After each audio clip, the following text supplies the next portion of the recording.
Hi, Carly. This is Ryan. This call and your telephone number will be monitored and recorded.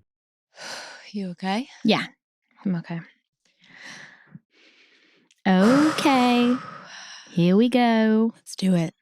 All right, guys. You got what you wanted. Just kidding. TikTok got what they wanted. So, this is intense. I want to preface this with a really silly note, but if you're watching this in video and we're glancing down quite a bit, there's a lot of intricacies to this, and it's in everyone's best interest for us to have notes, and so we have some. As accurate as possible. Absolutely. So we have some, and if we're reading little things, we are not on our phones. We're just referencing back to make sure that everything is 100% true. Yeah. And real. At this point, we've been through a lot, and we really want the facts of Ryan's case to speak for themselves.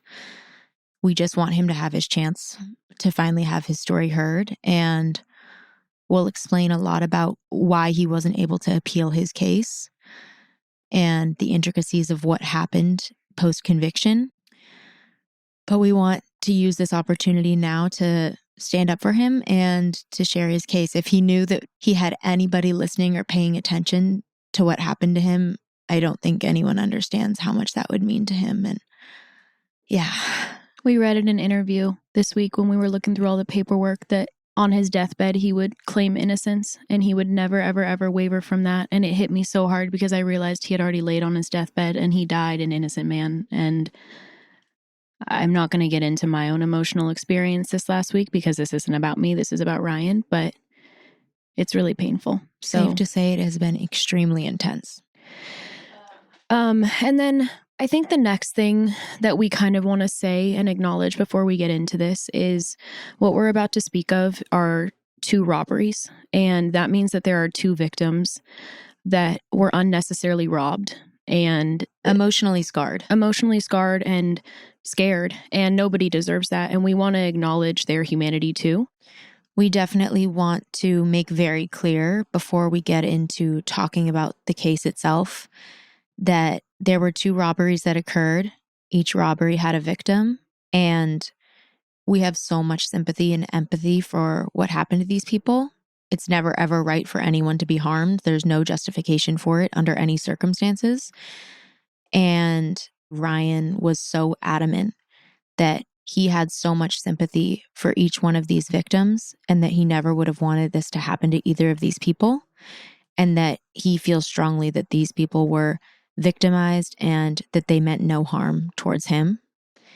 And we feel the same way. We feel like these people have never intended to harm anybody through any of their actions or statements. We are not trying to play a blame game. We are not trying to demonize anybody. Yeah. We also don't feel it's just that somebody that we believe strongly is innocent was incarcerated for something that they didn't do. So there's no justice that somebody was victimized. There's no justice in the wrong person spending time in prison for crimes they did not commit. And for somebody who did commit these crimes not to have to take accountability for it. We don't feel there's any justice in any of that. And so that's the point that we're trying to make today with all the information we share, so that Ryan, we can find our form of justice for Ryan after all this has happened already. Yeah. And in that, we will be referring to both victims as victim number 1 and victim number 2 today, just to maintain their privacy. We mean no ill intent on them or their families. And like we just got done saying, they were victims of crimes. And we want to make sure that they are protected from any scrutiny or anything like that. It's any just ill will that would be sent their way, even just energetically. It's not the point of what we're doing today. Yeah. We're doing this for you, Ryan. Definitely. We love you. Love you. Before we go into everything, we wanted to share that 7 years after Ryan was convicted, the man who actually committed these 2 robberies decided to take accountability. And he wrote a letter to our family detailing what had happened, that he had been on a spree of robberies throughout the local area in a short period of time. And he detailed basically exactly what happened in each one, including things that Ryan never went to trial for. And he said that he decided to come forward because he had a guilty conscience. He finally met his guilty conscience that Ryan was serving so much time for something that he himself had done. So we'll be referring to him as James. He also signed a sworn affidavit admitting his guilt in these crimes.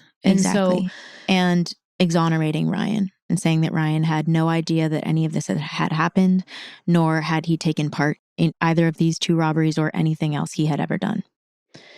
So this case involved 2 robberies.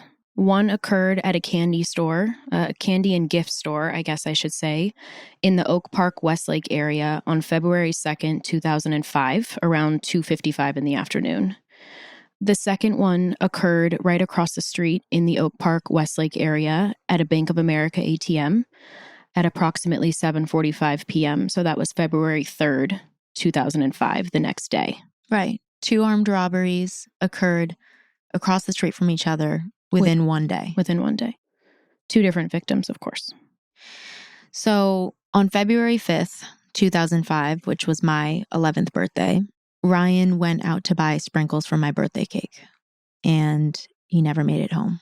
He was arrested that day, February 5th, 2005, alongside James, who we referenced before. Ryan and James were connected because they both struggled with substance abuse. And James and Ryan were together that day because James also came over for my birthday. When they left the house, they were arrested. And when Ryan was at our house for my birthday, our mom had given him some mail and some of his belongings, and then asked him to go out and get sprinkles for my cake.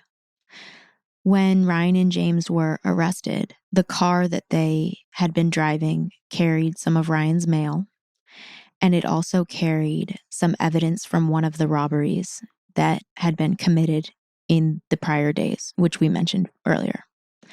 In the car was a credit card under the name of one of the victims and a camouflage jacket, which becomes very important evidence during Ryan's trial. Mm-hmm. It's important to note that when they were arrested, the description of the person who had committed both robberies was similar. It was a young white male. And Ryan and James, coincidentally, were both young white men. Ryan was 18. James was, I think, 20. Mm-hmm. And both of them had blonde hair and blue eyes. Ryan was about 3 inches taller than James. Ryan's about 5'10" and a half. James is about 5'7" and a half. I think it's also important to note that at the time of the arrest, James was on probation for another robbery. So this wasn't something that was new to him. He was not new to this. He was true to this. And that's not funny at all. But this was a thing. This was a thing for him. He had been committing pretty serious crimes and had already been convicted of things along this nature. So it wasn't completely out of the realm of possibility that he could have done this. Ryan had never been convicted of anything violent ever, nor had he ever been known to carry a gun, use a gun, speak of a gun. There was not a single character witness who ever had said that Ryan had committed any violence. So it really just wasn't in his nature to be enacting violence on others in the community. Yeah. When they arrested James and Ryan, James told the arresting officer that he was high on mushrooms on psilocybin.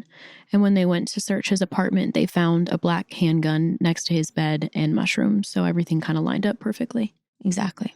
So in James's police interrogation, when he was arrested, he admitted to partaking in various robberies throughout Los Angeles County, but he wasn't willing to speak on anything having to do with Ventura County, which is where the Oak Park, Westlake area technically is. And that's important to note because Ventura County is a much smaller county with a lot less crime. And at this time, there was a new DA that had come into office a couple years prior, and he was really big on high conviction rates. So they had, at this point, Ventura County did one of the highest conviction rates in the state. And just in general, they're going to be a lot more tough on crime. They're more conservative, and they have less big cases coming through than Los Angeles County. You know, you can think of Los Angeles County being so massive and so much violence and intense stuff being sifted through, you know, this system. So that was definitely by design. Right. And when you speak of conviction rates, that shows the incentive for DAs to convict rather than to convict the correct person. Mm-hmm. So if a county prides themselves on convictions Mm-hmm. and high conviction rates, that just shows where their priorities lie, which is to put people in jail for a crime. I think it's also important to note, how many times can I say that? The arresting officer, the one that pulled them initially over when they went to the grocery store. And we've actually mentioned this character in a past episode, I think in the episode we did for Ryan. The arresting officer initially that pulled them over was Deputy Dunn, who was someone who heavily targeted Ryan and had a lot of contact with him. And he just, as a child, as a youth, he was constantly, honestly, like harassing him kind of, and our family in general. And he stated in his arrest report, I'm just going to read this verbatim, quote, "I saw a piece of mail addressed to Ryan Madden. I recognized the name and the address on the mail as belonging to an individual, Madden, whom I've had several prior contacts and arrests." So that just goes to show you the prejudice that kind of things started with, you know, right. This whole thing started with. Like upon arrest, without having gathered any information, not even having any eyewitness identifications or anything yet, the arresting officers already have an idea of who they believe Ryan is. Yeah. And that matters when you're talking about having a fair trial and for all the procedures with police officers to be fair and accurate. That really matters. Yeah. So during the initial interview after his arrest, Ryan, it was so fucking heartbreaking reading through this part, but he didn't know what he was being arrested for. And he found out midway through that there was a second robbery. He was so caught off guard. He had no idea what anyone was talking about. He had been initially told that there was a robbery that he was a suspect for. Yeah. And then what Casey's saying is that halfway through his interrogation, he was let in on the fact that there were actually 2 robberies. And during the interrogation, the 2 deputies, or I guess they would be detectives, lied to Ryan, which is a tactic that they often use, from my understanding. And it is legal. It is legal? Yes. That's crazy. They lied to Ryan and said a couple of things. One being that James had pinned these 2 robberies on him, which in reading over James's testimony from his initial interview was not true at that point. The second thing was that they said that they had video evidence of him committing these robberies, to which he adamantly was like, "That's impossible that you have video evidence because I didn't commit any robberies. So don't know what to tell you," you know? And they continued to throw things. And he kept being like, "I'm sorry, I don't have any information. I would give you information if I had information, but I don't know anything about this." Yeah, he was just extremely emotional, extremely afraid. He even stated, if I had known anything about this, I would have shared it with my parents. He did say, you know, despite not having any knowledge of this, that he did know James had access to a handgun. Right. And the way he had access to the handgun was because it actually belonged to his uncle, who James lived with on and off, who lived in the Oak Park, Westlake area, just blocks from where both of these robberies occurred. Yeah. So everything that happened, where James was staying at the time, and the location of both robberies were within just a couple blocks of each other. For sure. Yeah. Like at most a half mile. Yeah. Because I can see where James's uncle's apartment was, I remember. Yeah. So on February 7th, 2005, both victims were shown 6-pack lineups of potential suspects, and both of them did identify Ryan as who they believed had robbed them. We'll get into the details of how those lineups were shown to each victim, but this is what brought Ryan to be formally charged with both robberies and eventually taken to trial. So robbery it's number helpful. 1. Yeah, we're going to break down each incident so that people understand exactly what happened. And make it as simple for people as possible. So the first robbery occurred on February 2nd, 2005 at 2:55 p.m. at a gift shop in the Oak Park, Westlake area. The simple breakdown of it is that victim 1 was working at the shop. She owned the shop. She was in the back room. She heard the bell ding, which meant that somebody came into the shop. So she walked into the front room from the back room where she saw a young man standing there. She said something to him along the lines of, "Can I help you?" He said something back along the lines of, "I'm just looking around." So she walks to the front of the shop where the cash register is.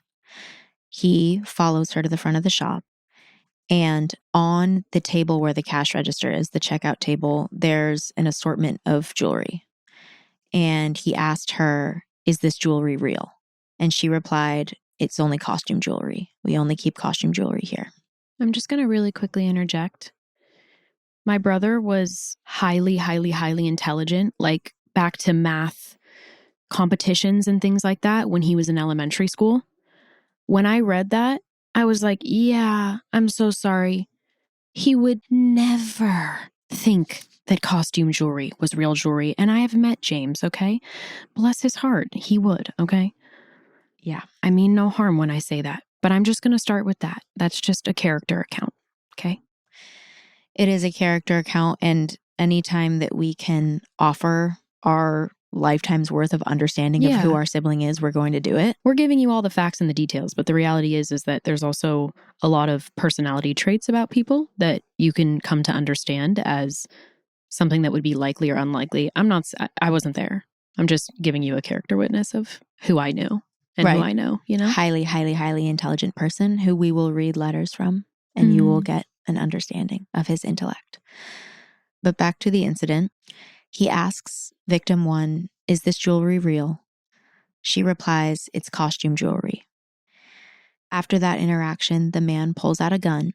He asks her to give him the cash in the register. She opens the register, tells him that he can take the cash, tells him to put his gun away. He responds by saying, "Just give me the full drawer." She takes the drawer out of the cash register that holds all the cash, gives it to him. He walks out, gets in a car, and drives away. She immediately calls 911 and calls to her business partner who had been outside smoking a cigarette and then in the back room. Business partner jogs in, sees that she's on the phone with 911, looks out the window and sees a white convertible, what she believes to be a Mustang, driving out with who she believes to be the suspect in the car. They drive away. That entire interaction from start to finish was about a minute, 2 minutes max. From the time that he walked in, she saw him, they went to the front, had the conversation, he left. Mm-hmm.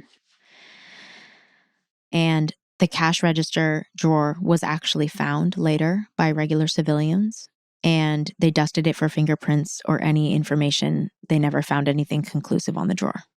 So the only evidence in that case that could be used in court was victim 1's eyewitness testimony. Mm-hmm. So the second robbery occurred, like I said, on February 3rd, 2005 at 7:45. The next day. Victim 2 pulled up in his vehicle. He sloppily parked in front of a Bank of America ATM, left his car running because he didn't believe that there was anybody around him and it's a safe community. Walked up to the ATM. As he was fiddling with his wallet to get his card out, he glanced to his left and saw someone who would kind of come out of the darkness, staring at his car. He says that he has an initial feeling that this person shouldn't be looking at my car this long.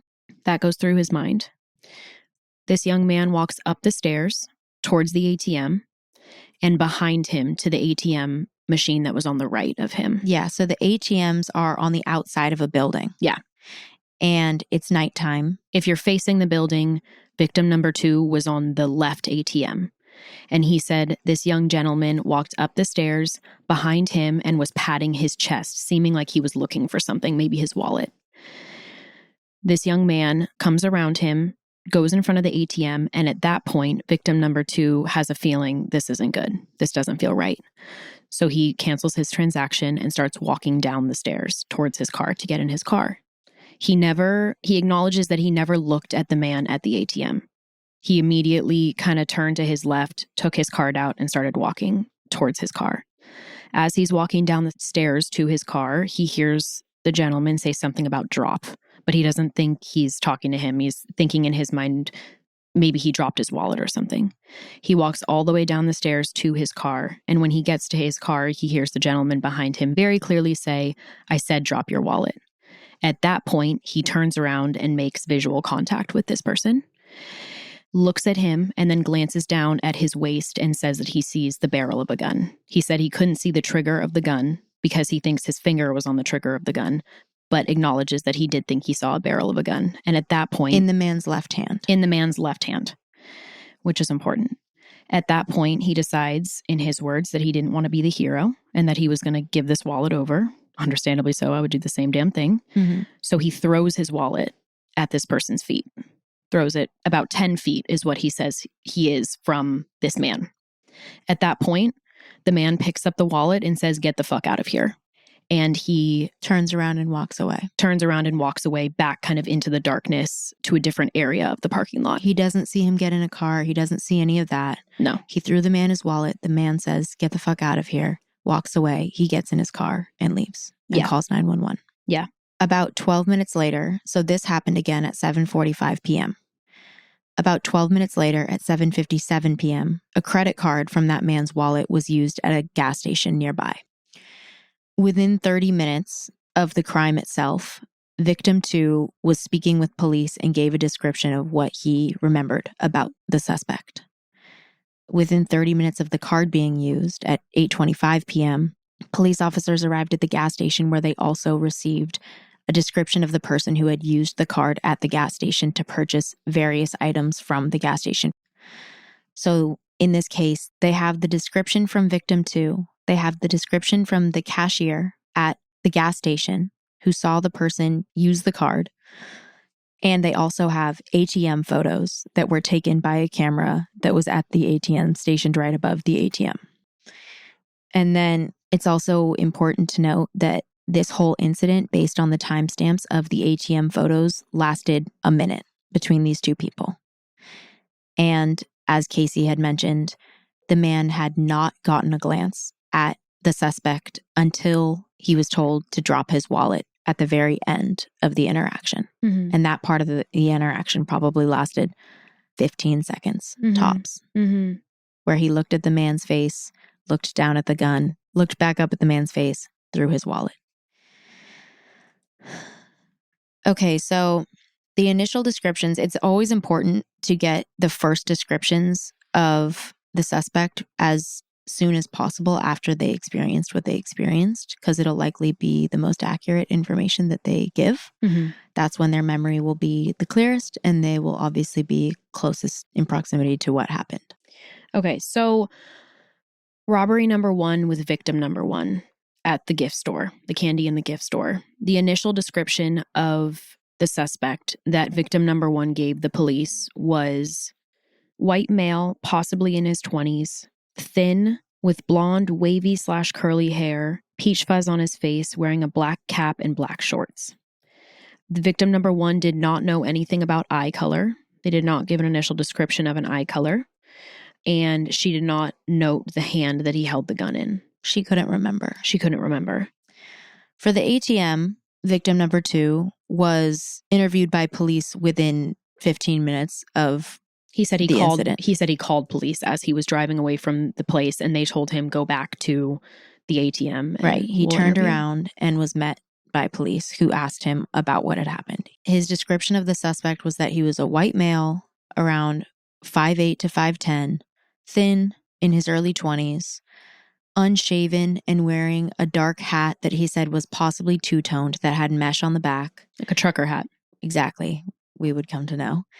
And he was adamant about the jacket that this person was wearing, which was a camouflage jacket that he remembered having a patch on the back that he saw when the person was walking away that had some writing on it.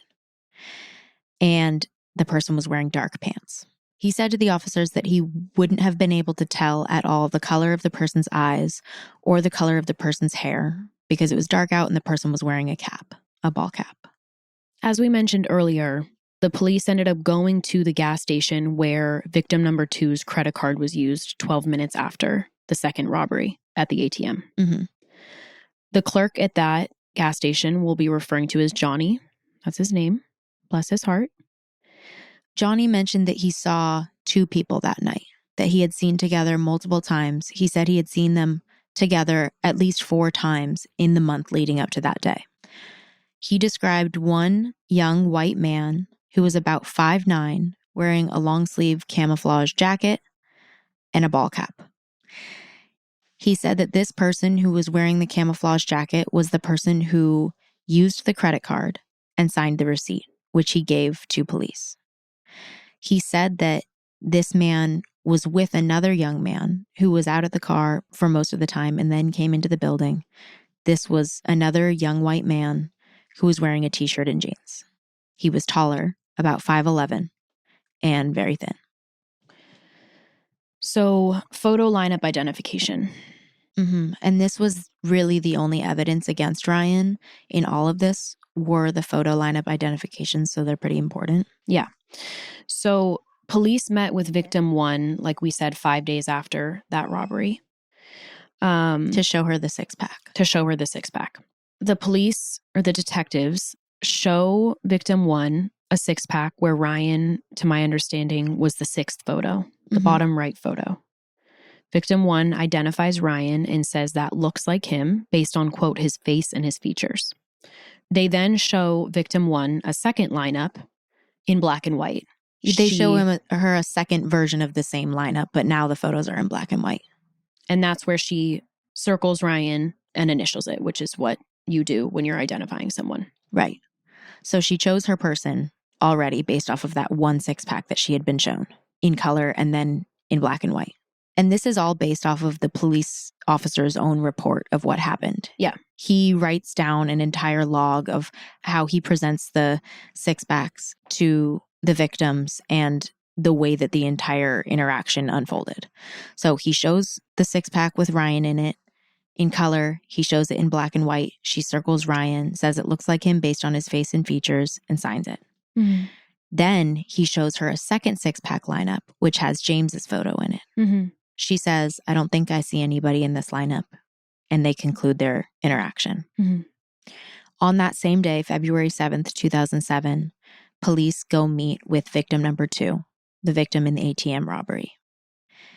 They basically follow the same procedure where they show him one six-pack that has Ryan's photo in it. He looks at it. He indicates that he believes Ryan might be the person. They show him that lineup again in black and white. He chooses Ryan, circles it, and signs it. So when victim number 2 chose Ryan out of the lineup, he said he believed it was Ryan based on, quote, his chin, his eyebrows, and his hair. Which, remember, 15 minutes after the incident, he told police, I couldn't see his eyes or his hair because it was covered by a ball cap. But when he identifies Ryan in the six-pack, he specifically states because of his hair and his eyebrows and his chin. So that's kind of the first discrepancy, and we'll get into more of those, but that's one of the first things that starts to show how inconsistent some of the identification was. Yeah. After he already chose Ryan, they show a second six-pack lineup that has James in it. He says essentially the same thing as victim 1. I don't think I see anybody in this lineup. They conclude the interview. When they present the six-pack to Johnny, the gas station clerk, he chooses James as the person that he saw with the camouflage jacket on who used the credit card 12 minutes after the robbery. They show him the lineup with Ryan, and he says, Ryan is the person that was with James. And remember, Johnny had met them multiple times before. They frequented his gas station, he said, at least 4 times in the month before. He knew who they were. He chooses James as the person in the camouflage jacket who used the credit card. He chooses Ryan as the person in the t-shirt and jeans, the taller one that he said. Okay, so all of this gives police enough of a case to charge Ryan and take him to his preliminary hearing, which essentially is the procedure that the courts go through in order to determine whether they have enough evidence to bring someone to trial. So the preliminary hearing is where they kind of do their initial gathering of the information that they have up until that point. They do bring the victims in to testify what they remember.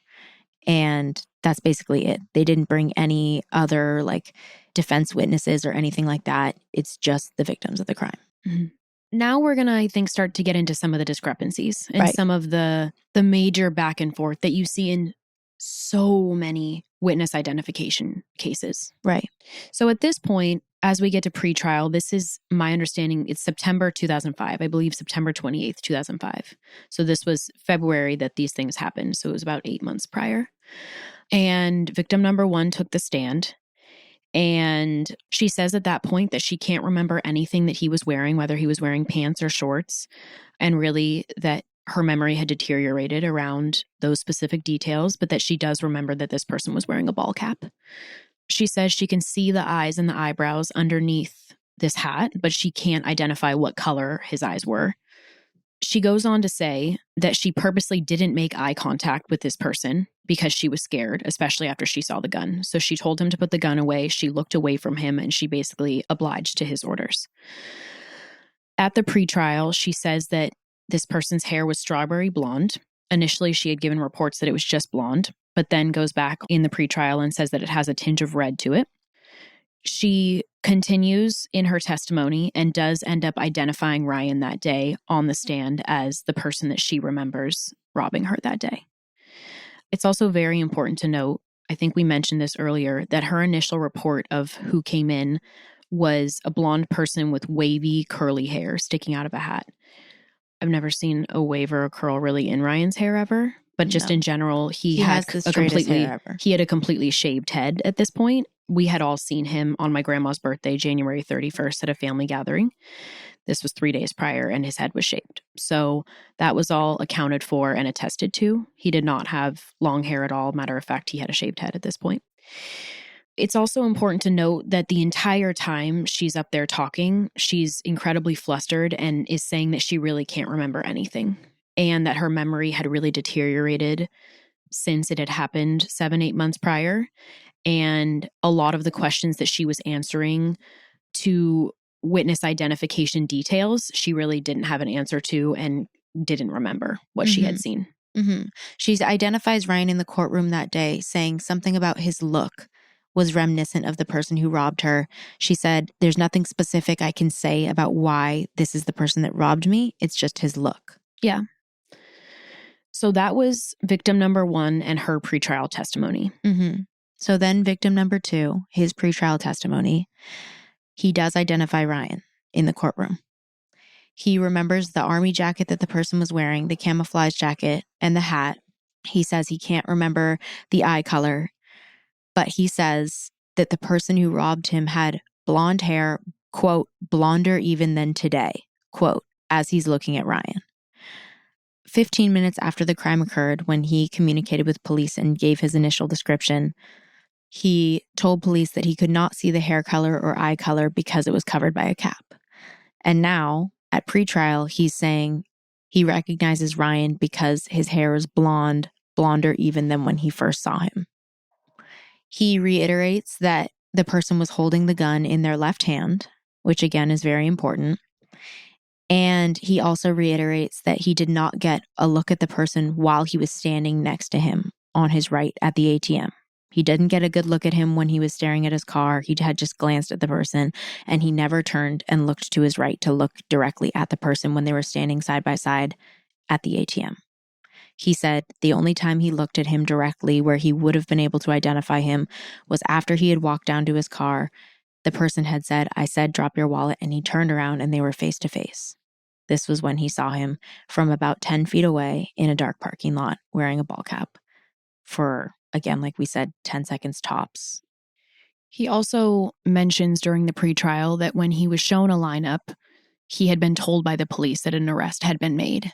And I think that's really important to note because there's some testimony later on that Ryan's lawyer brings in around how coercions can happen in ways that we can't even understand when the police have someone that they believe to be the suspect and they're administering a lineup with that person in it. So he does say at that point he was told prior to making his identification that an arrest had been made on the case. Right.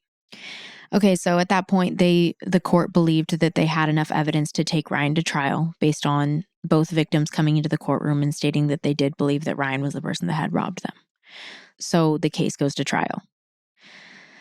So before we get into trial, we want to relay the fact that we're going to be telling the details of what happened at trial exactly as they happened and the way that Ryan's defense attorney at the time decided to represent him. Mm-hmm.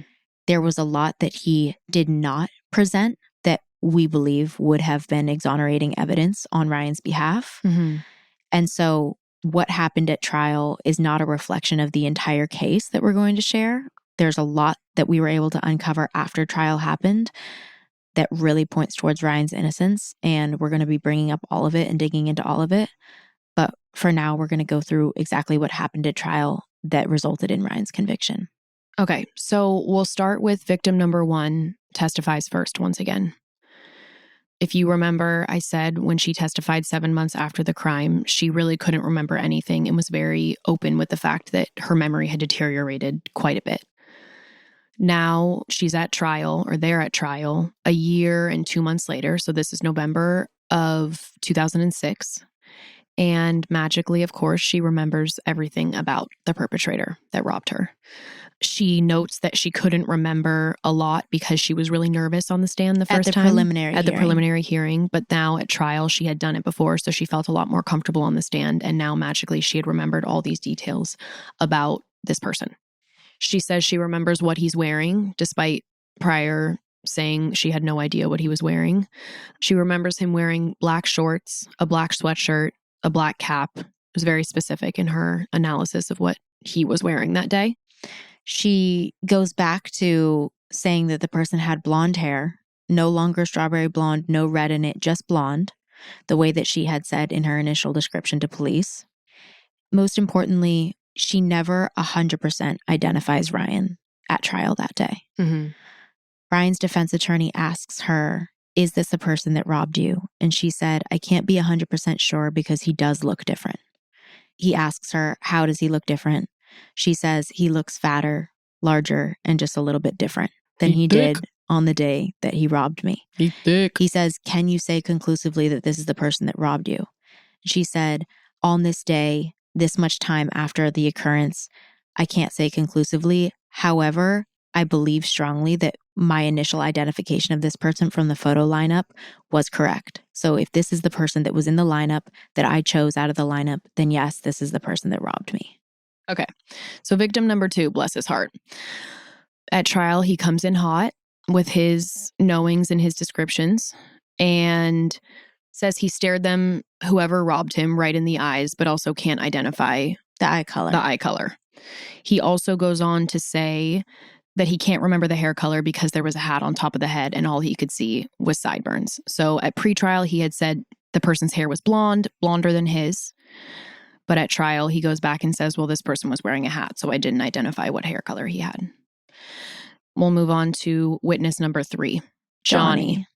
He was not witness number 3. I'm sorry, just witness Johnny. Yes. The gas station clerk. So Johnny, the gas station clerk, gets on the stand at trial, and he's shown on a projector blown up photos of Ryan and James.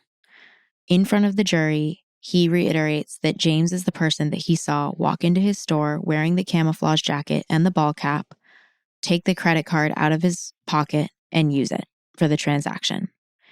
He states that Ryan was the person who was outside and then came in, walked around, left. He was the person who was wearing the t-shirt and jeans and was slightly taller than the person who used the credit card. Word. And again, it's reiterated that he knew these people. He had met them multiple times within that same month of having seen them and was very familiar with their faces, was not under any distress whatsoever during the circumstances. It was a very normal interaction between them and the cashier. Yes. Alibi time, baby.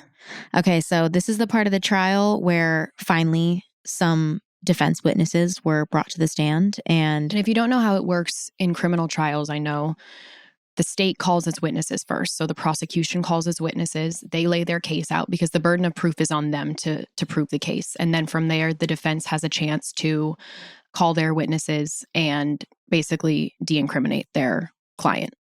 Okay, so now we're going to get into witnesses that Steve Meister, who was Ryan's lawyer, called to the stand. The first one being my beautiful mother. So my mom was called to the stand because, remember, the first robbery happened on February 2nd at 2:55 in the afternoon. That day, my mom had been trying to get in touch with Ryan because Ryan had a rental car at the time. James had totaled Ryan's Camry 3 weeks prior. So my mom and my grandma helped my brother get a rental car, but the rental car was due back at Enterprise on February 3rd at 5 p.m. So my mom spent the day trying to get in touch with Ryan, which is the most my mom thing ever and Ryan thing ever, just trying to chase him the fuck down. And basically ended up dropping Carly off at soccer practice for her club soccer practice at 4 p.m. This is on February 2nd. She goes from one exit of the freeway, drives 2 exits up the freeway, gets off the freeway, and gets to James's house at what she remembers and is corroborated through cell phone records as 4:15. 4:15 p.m. 4:15 And this is p.m. James's uncle's house that we had mentioned previously as being in the very close vicinity to both robberies that had occurred. Yeah. My mom gets out of the car, knocks on the door, apologizes for bothering him, but says, "Is Ryan here? I need to get in touch with him. He has a rental car and I need it back tomorrow." James says, "No, Ryan is not here." My mom says, "Can you try to get a hold of him for me? Do you know where he is?" James called where my mom said he called somewhere. He didn't know who James was calling, but James calls someone to try to get in touch with Ryan. My mom watched him make the call, but she didn't speak to anybody, to her recollection in that moment. James was speaking to someone. My mom also remembers making a call to Ryan on his cell phone at that point, but he didn't pick up the phone. That's also why she was trying to get James to call someone that was maybe around him as well. Around 4:30, she says, maybe 10 minutes she was there. She ends up leaving James's house and driving away. Knowing my mom, she was going to the bank. Yeah, my mom's always at the fucking bank. I don't know why. As she's driving away, she says she remembers driving for about 5 minutes and then realizing she needed James's ID number because she was filing a report with the car insurance company because he had totaled Ryan's car. So she needed some of his personal information. She turns back around, gets to his house in what she remembers to be about 4:30 or 4:35, knocks on his door again and says, "Hey, very sorry to bother you again. I need this from you." So she asked James for his license. He looked around for it. He said he didn't have it. And he said Ryan might have it in his car. So he called back where he had figured out Ryan was and asked the next witness who will be coming to the stand, her name is Alexis, who was on the other end of the line, to look for his ID and to wake Ryan up. And so at that point, Alexis was able to wake Ryan up. And my mom spoke with him on the phone very briefly for about a minute or so and said, "Hey, I need the rental car back, XYZ. Alexis looked for the license, didn't find it. And so our mom didn't get the information she needed from him. They hung up the phone. Our mom left.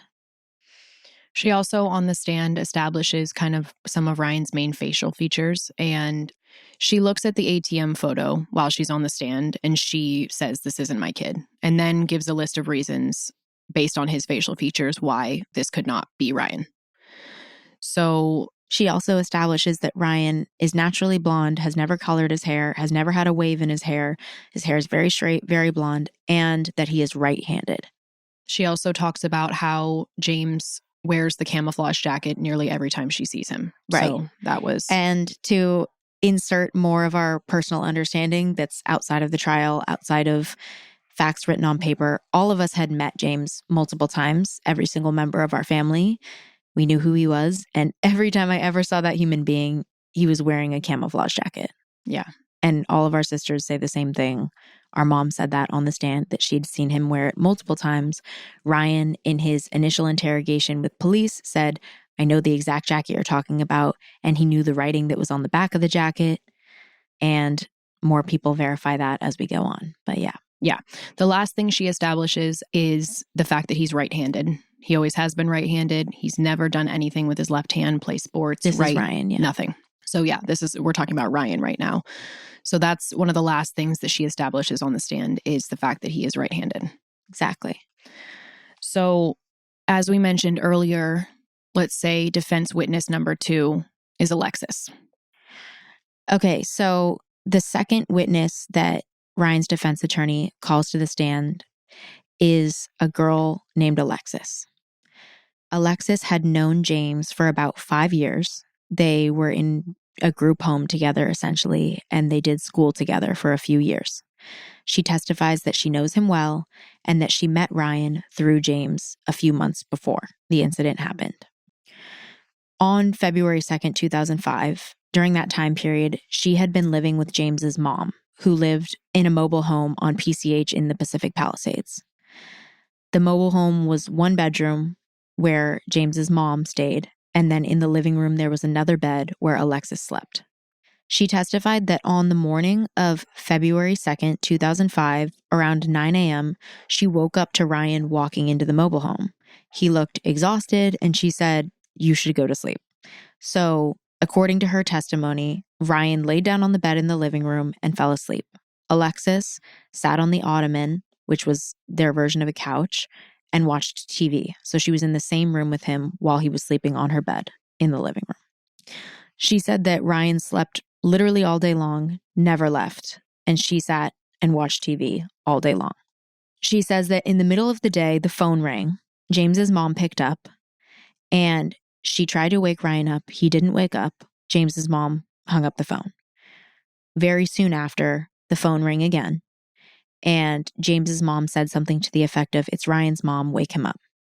So Alexis woke Ryan up. Ryan got on the phone, talked to his mom very briefly, and she had been told to look for James's license.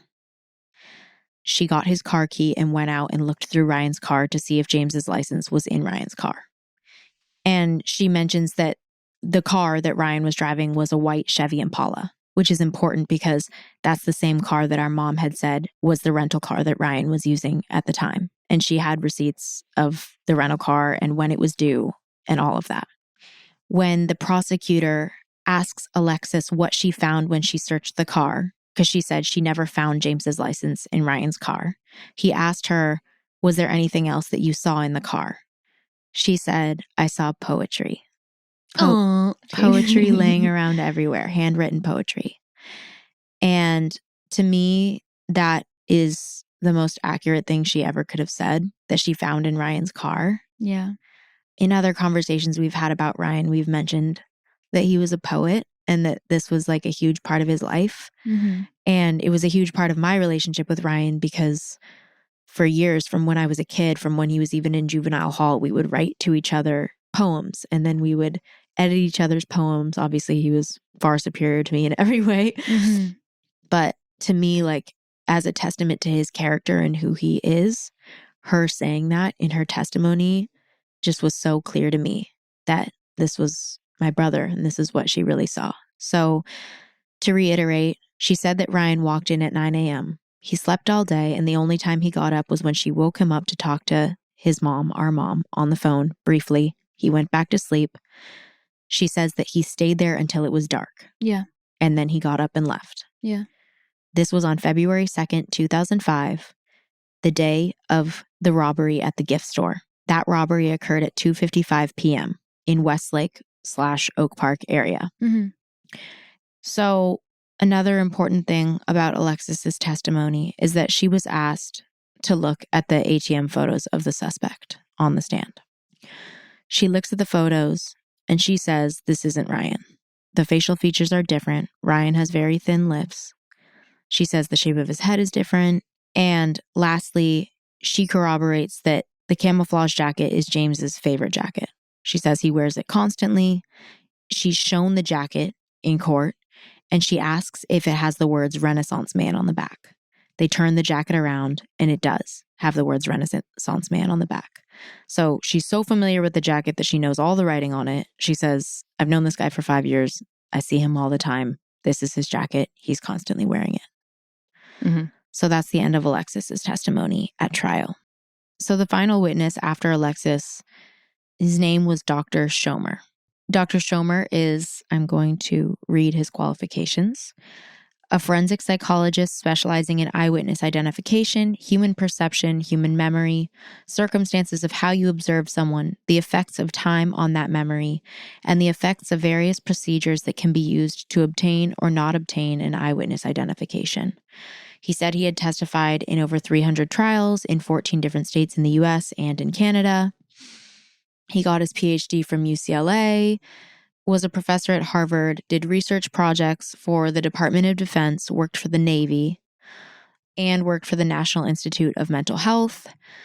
He taught and did research at Claremont College for over 10 years, and then he decided to work as a support on criminal cases because that was where his focus was in eyewitness identifications. Mm-hmm.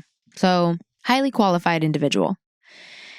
The basis of his testimony was that his understanding of eyewitness identifications was based on years and years of scientific research that was highly verified and backed by an entire community. He was speaking on scientific facts and what was largely accepted in the scientific community and in the legal community at the time. Mm-hmm. So, in speaking about memory and eyewitness identification, he's very straightforward about the fact that memory is not like a camera. We don't take snapshots of what we see like a camera. Memory fades very quickly. And he said after 24 hours, there's serious deterioration of the human memory, especially as it applies to a stranger's face. He says 48 hours, even more deterioration of that memory. And something on top of that is that we start to fill in blanks with assumption where we can't accurately remember something. And our memory processes our that, assumption is fact. Yeah, exactly. And actual memory. Exactly. So he says that witness identification is the least reliable means of identification that we have scientifically, if you were to compare it to DNA or fingerprints or any other means of identifying a suspect in a crime. Witness identification is the least reliable. He referenced multiple studies that were done on Navy SEALs who are highly trained to withstand high levels of stress and retain information. The specific study that he references multiple times is on over 500 Navy SEALs that were put under high levels of stress for 2 days. They were sleep deprived and they were being yelled at by an interrogator. He said they measured the stress based on taking a blood sample and seeing the stress hormones that were in their blood at that time. In the study, the Navy SEAL underwent 45 minutes of interrogation where they were face to face with an interrogator after having undergone high levels of stress. He said that after 48 hours, the reliability of their identification of their interrogator, who they had sat across from for 45 minutes staring them directly in the face, dropped to 30%. So on average, they were only 30% likely to correctly identify their interrogator. And these were Navy SEALs that were highly trained to withstand stress, had actually worked on it in order to get the position that they got within the Navy. Mm-hmm. When he was asked whether or not a victim who was met with an abrupt circumstance where they were then under threat, whether that stress would be comparable to the soldiers withstanding, sleep deprivation and stuff like that. And he said actually their levels of stress would be much higher because they were under threat for their life. When you invite a weapon into a circumstance and the person knows their life is in danger, the stress levels catapult. And he said that the soldiers were well aware that their lives were not in danger at all throughout this experiment. He also spoke on something called cross-racial identification, and that doesn't have to do with race necessarily. What it refers to is whether or not you're identifying someone who looks like you or doesn't look like you. Mm-hmm. So he says the more someone looks like you, the more likely you're able to identify them. But the less they look like you, the less likely you're able to identify them. So he said that the brain, based on lots of research, the brain separates people into two categories. They look like you or they don't. And when we categorize somebody as not looking like us, the emotional centers of our brain are more highly lit up and active, meaning that we're not using our perceptive abilities in the same ways. We're more emotionally inclined in those moments. He also said that when there's a weapon present, we're also, of course, using more of the emotional capacity of our brain, and that under threat of our life, the focus is on coping and survival, not on gathering detailed information. He said that there's no specific trait that a person can have to make them better at identifying someone. It has not ever been identified a certain IQ level that somebody can have that would make them better at identifying a stranger whilst under extreme stress. And he says that you get far more errors in eyewitness identification when the officer administering the photo lineup knows that the suspect is in the lineup. He says it can be inadvertent. We are highly perceptive at picking up on people's breathing, on their body language. Structures of sentences of how someone is told to examine the lineup. Exactly. And he talks about the importance of a double-blind photo lineups to minimize the amount of influence the administrator would have on the victim who's trying to identify someone. And he likens it to, like, in medical research, the person in the experiment who's giving people medication doesn't know whether they're giving someone real medication or a placebo, because it's been studied that if the person knows that they're giving someone real medication or a placebo, that person also picks up cues, and their response to the experiment changes based on what they believe they've inferred from the person that gave them the medication. So it's pretty intricate. We've got a lot of capacity, brain capacity, to be able to understand nonverbal cues, like beyond what we Beyond process. what science can even put, because I remember when I was reading the trial this week, the prosecution came on and was trying to get him to put into words exactly the scientific method. And he was like, there's studies that show that it happens, but the exact mode, he said this, he was like, listen, I wasn't there for the interrogation. I don't know what the verbal, what the body cues, what the energy cues, anything could have been, because I wasn't there and that's not my job to determine. I'm trying to tell you that science shows that things are done a certain way because we as humans pick up on each other's smallest little cues in ways that science hasn't even caught up on to understand. And he was brilliant. He was such an interesting person to read about. He was so well-spoken. He was obviously so compassionate to both sides and was purely there to offer information. He had no agenda. He didn't speak on anything that had actually happened in Ryan's case. He was speaking on eyewitness identifications, the issues with it. How memory works. Yeah, how memory works, the circumstances under which people were identifying somebody, the crime that they had been a victim of, and how that affects a person's mental capacity and emotional capacity, all of it. He just had so much, he was a wealth of information. Yeah. Dr. Schomer essentially was the last witness called to the stand. He was the conclusion of the trial. Both lawyers gave their closing remarks, and the jury deliberated, and they ultimately found Ryan guilty. They convicted him on both counts of robbery based on the eyewitness identifications. He was sentenced to 15 years per robbery. So 15 years for the first robbery and 15 years for the second robbery. Prior to sentencing, everyone in our family and some of Ryan's loved ones wrote character testimonies to who he was and, you know, his life experience leading to that point. Definitely. And his potential. And his potential, all of that.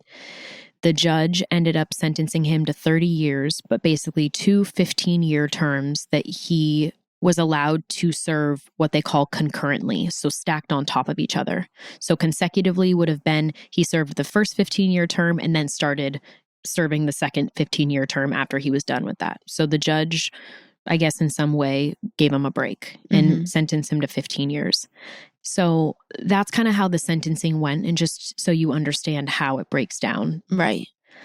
I also just want to read this quote from Ryan at his sentencing, and it's so powerful because, like I said earlier, he's already had the day that he died, and that's such a sobering reality for me and has been very hard for me this week. But when he was sentenced, he told the judge, "Well, I respect your opinion, but I disagree with it because I know that is James in that picture. The pictures were not analyzed by any expert, and I will say that till the day I die. I stand by that, and that is the truth." Yeah. And so that's one of the things that we're going to get into, is the fact that Ryan's defense attorney never even tried to get the photos from the ATM, which was the only forensic evidence against him, analyzed by any expert in the field of photogrammetry, which is the science of deducting information from photographs, essentially. And we'll dig more into it. Yeah, we're going to get deep into photogrammetry because that's massive. The photogrammetry part of it proves that it scientifically could not be Ryan. And this is the same practice that's used to study stars and measure planets and things by NASA. So let's start there. And I want to say, first, we're going to go through all of the issues that we raised after Ryan's conviction that pertain to the ATM robbery. So we're going to go into those first, and then we'll go into all the issues with the robbery at the gift shop.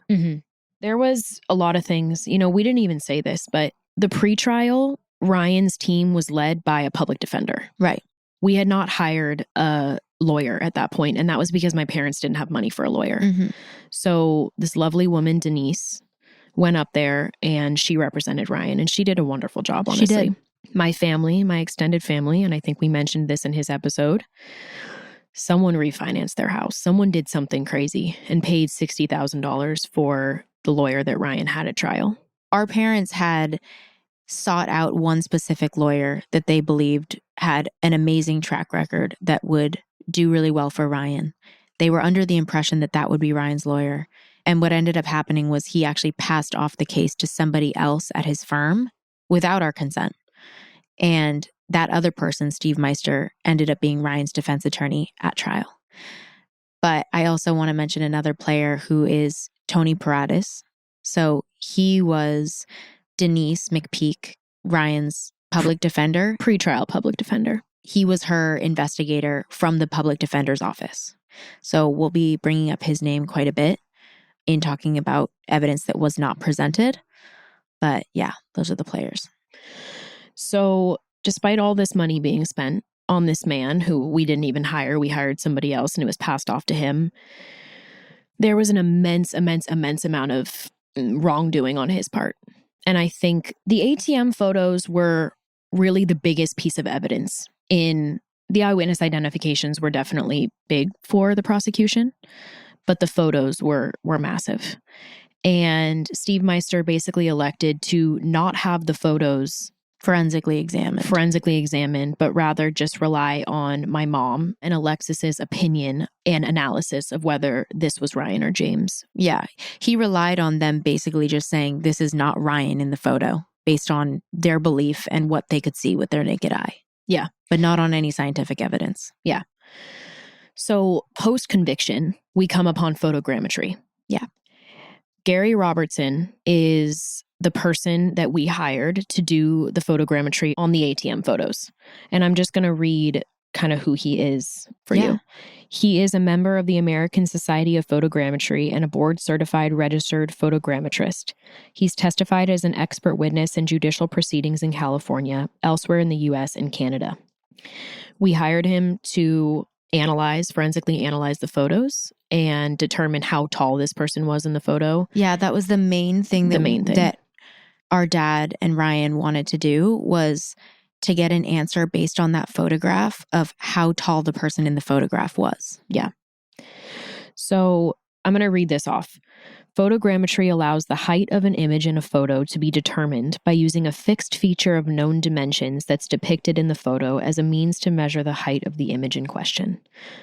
Yeah. So basically, they gather all the information about the camera that was used, the lens, and then with all the information they gather about the camera, they get a fixed measurement of something else that's in the photo. So in the ATM photo, for example, there's a wall with like a ledge in the back that the investigator, Tony Paradis, went to the site and measured everything.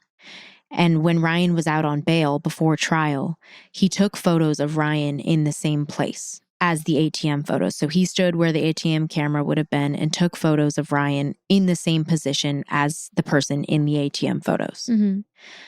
Gary Robertson was able to use the measurements of the fixed focal points in the photos, so the measurements of the wall, and he was able to compare the measurements that he knew, the fixed measurements, to the variable measurements in the photos. So basically the person. Using his computer software and all of his mathematical equations, he was able to determine that the person in the photo, in the ATM photos, was 5 foot 7.5 inches tall. He then did all of the same measurements using the specifications of the camera that Tony Paradis had taken the photos of Ryan with, and was able to determine that the photos of Ryan had him measured at 5 feet 10.5 inches tall, which is accurate. The margin of error for his practice of photogrammetry is 1/10 of an inch. So the difference in height that he was able to determine between Ryan and the person who committed the robbery was 3 inches. So the person who committed the robbery based on the photogrammetry was 5 feet 7.5 inches tall.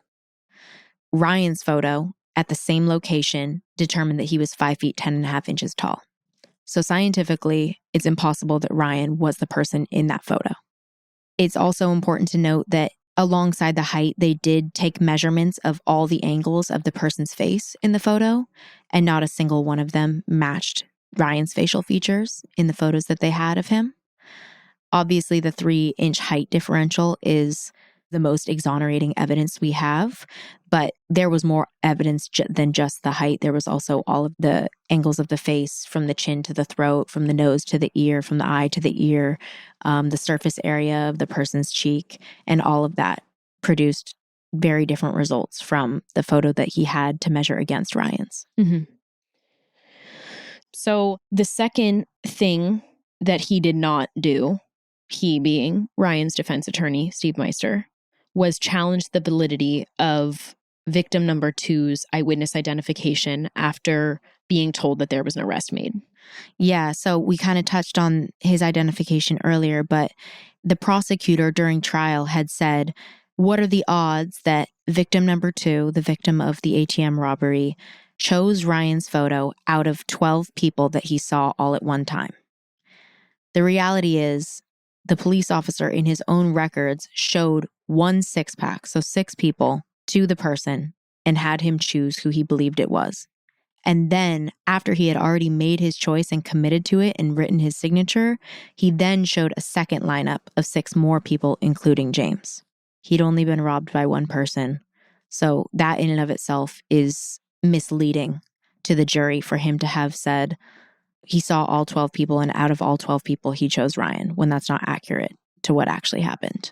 I think also, too, just on the back of that, Dr. Schomer's expertise in how something is administered and the fact that the detectives that administered this knew that an arrest had been made and that it was Ryan. And in the same way that he said in medical studies, you don't have someone that knows the sugar pill is the sugar pill administer the sugar pill, because they'll act in ways that they don't even understand, different than if they didn't know what they were administering, and if it was a blind test.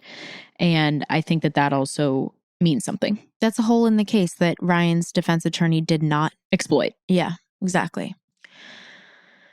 We've mentioned many times how important it is that victim number 2, in his initial description of the suspect and at trial, reiterated that the person was holding what he believed to be a gun in their left hand. Our mom testified during trial that Ryan was right-handed, decidedly right-handed. He wasn't ambidextrous. He never used his left hand for anything. But Ryan's defense attorney never presented evidence or testimony that James was left-handed. And he was. They ended up getting a sworn affidavit from Alexis, who was the witness that testified that Ryan was with her all day long on February 2nd.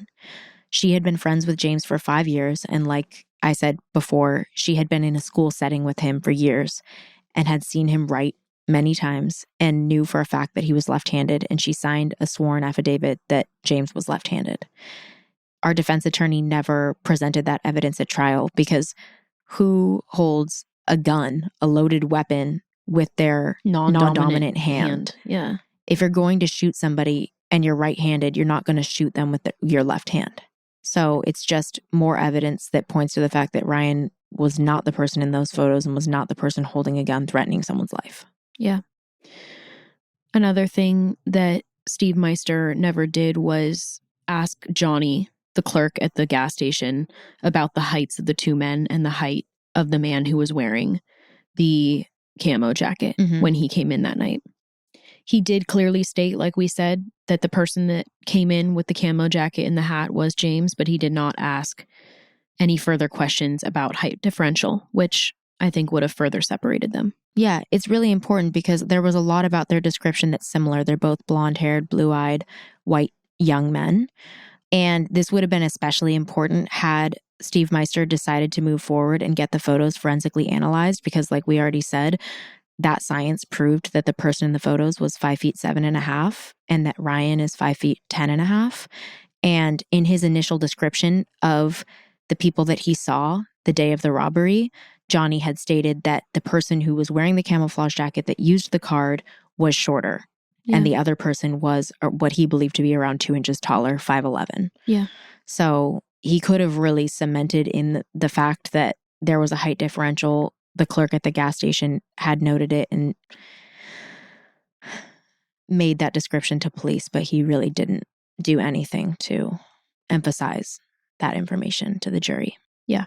That sums up a lot of what wasn't presented at trial in regards to the robbery at the ATM. There's also a decent amount of information that wasn't presented in regards to the robbery at the gift shop. So we're going to get into that now.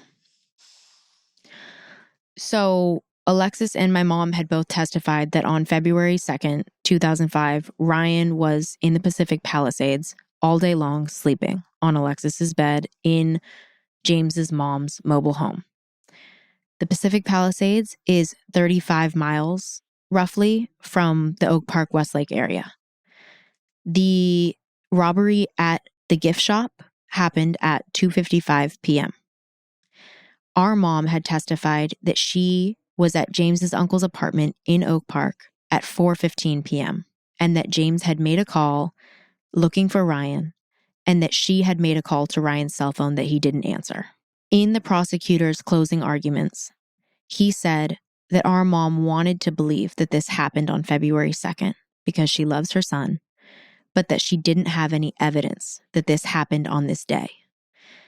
The problem with that was that Ryan's defense attorney had the evidence he needed to present to solidify that this actually happened on this day at this time, but he chose not to present it. So we still have to this day the cell phone records that show that at 4:23 p.m. on February 2nd, 2005, our mom called Ryan's cell phone. It says it lasted for 1 minute, which generally means that the person did not pick up. And my mom definitely left a voicemail. Yes. Scathing voicemail, being like, get my fucking car back. Yes. No, yeah. And these records are even more important because she hadn't called him for multiple days before or multiple days after.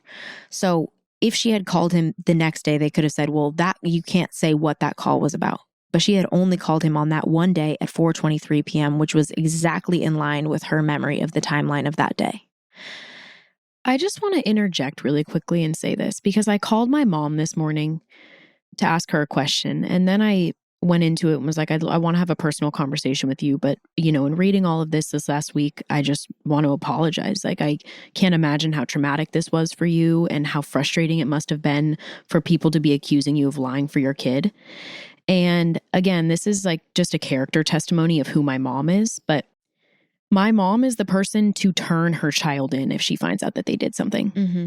Like she is the mom. Whether you think that's good or bad, that is who she is. Well, and you want to know why? And I say that because this morning I said that to her on the phone and she goes, you want to know why I'm like that, Casey? Because I care about your salvation. She was like, I'm your mom here to guide you. She's a very, very religious, spiritual person. She was like, I would never do something that would interfere with your salvation. And my kids being honest and doing what's right, that's the biggest gift that I could give to them. She was like, I would never, ever, ever lie for my children in this way because I care way too much about your soul. Like I care way too much about your soul development in guiding you towards God and truth than I do protecting my kid from momentary discomfort or consequences of your actions, you know? And when she said that, I was like, that is the most my mom thing ever and could not be more true. Like she's so committed to our salvation and like our long lasting relationship with God and with our soul progression. And that's just who she is. That's who she always has been. So true. Never wavered, you know? It's so true. Another thing that is so her is that she is the most meticulous file keeper that you've ever known in your life. Like she has a file cabinet that dates back to the 1800s. I swear to God, that thing is ancient and it has everything that's ever happened to any of us in our lifetimes. Like she keeps, I have a car right now. I'm 27 years old. She keeps my record of my car. She like steals them from me and like and files them. And so if she's asked, do you have a record of this cell phone interaction? She says, yes, absolutely. Do you have a record of this rental car? Yes, absolutely, which she had. She had receipts. And the receipt for the rental car showed that it was due on February 3rd, 2005, exactly like she said at 5 p.m., that it was for a white Chevy Impala, exactly like what Alexis had said she looked through and found the poetry all on the floor. And there's receipts for everything. There's receipts for, like she said, what she had filed with the insurance company regarding the car accident that she went to James's apartment to try and get his license information for, because again, she's the most meticulous file keeper in the world. She's on top of stuff. She doesn't let deadlines pass.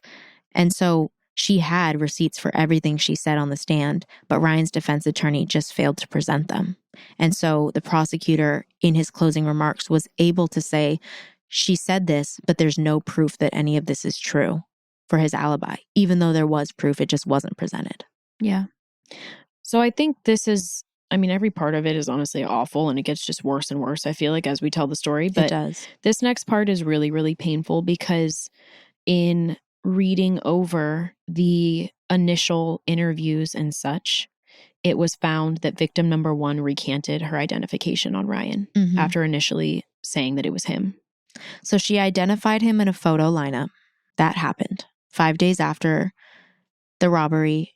She identified Ryan in the lineup. As we stated, Ryan at the time was represented by a public defender, and on her team was a private investigator who worked for the public defender's office in Ventura County. His name was Tony Paratis.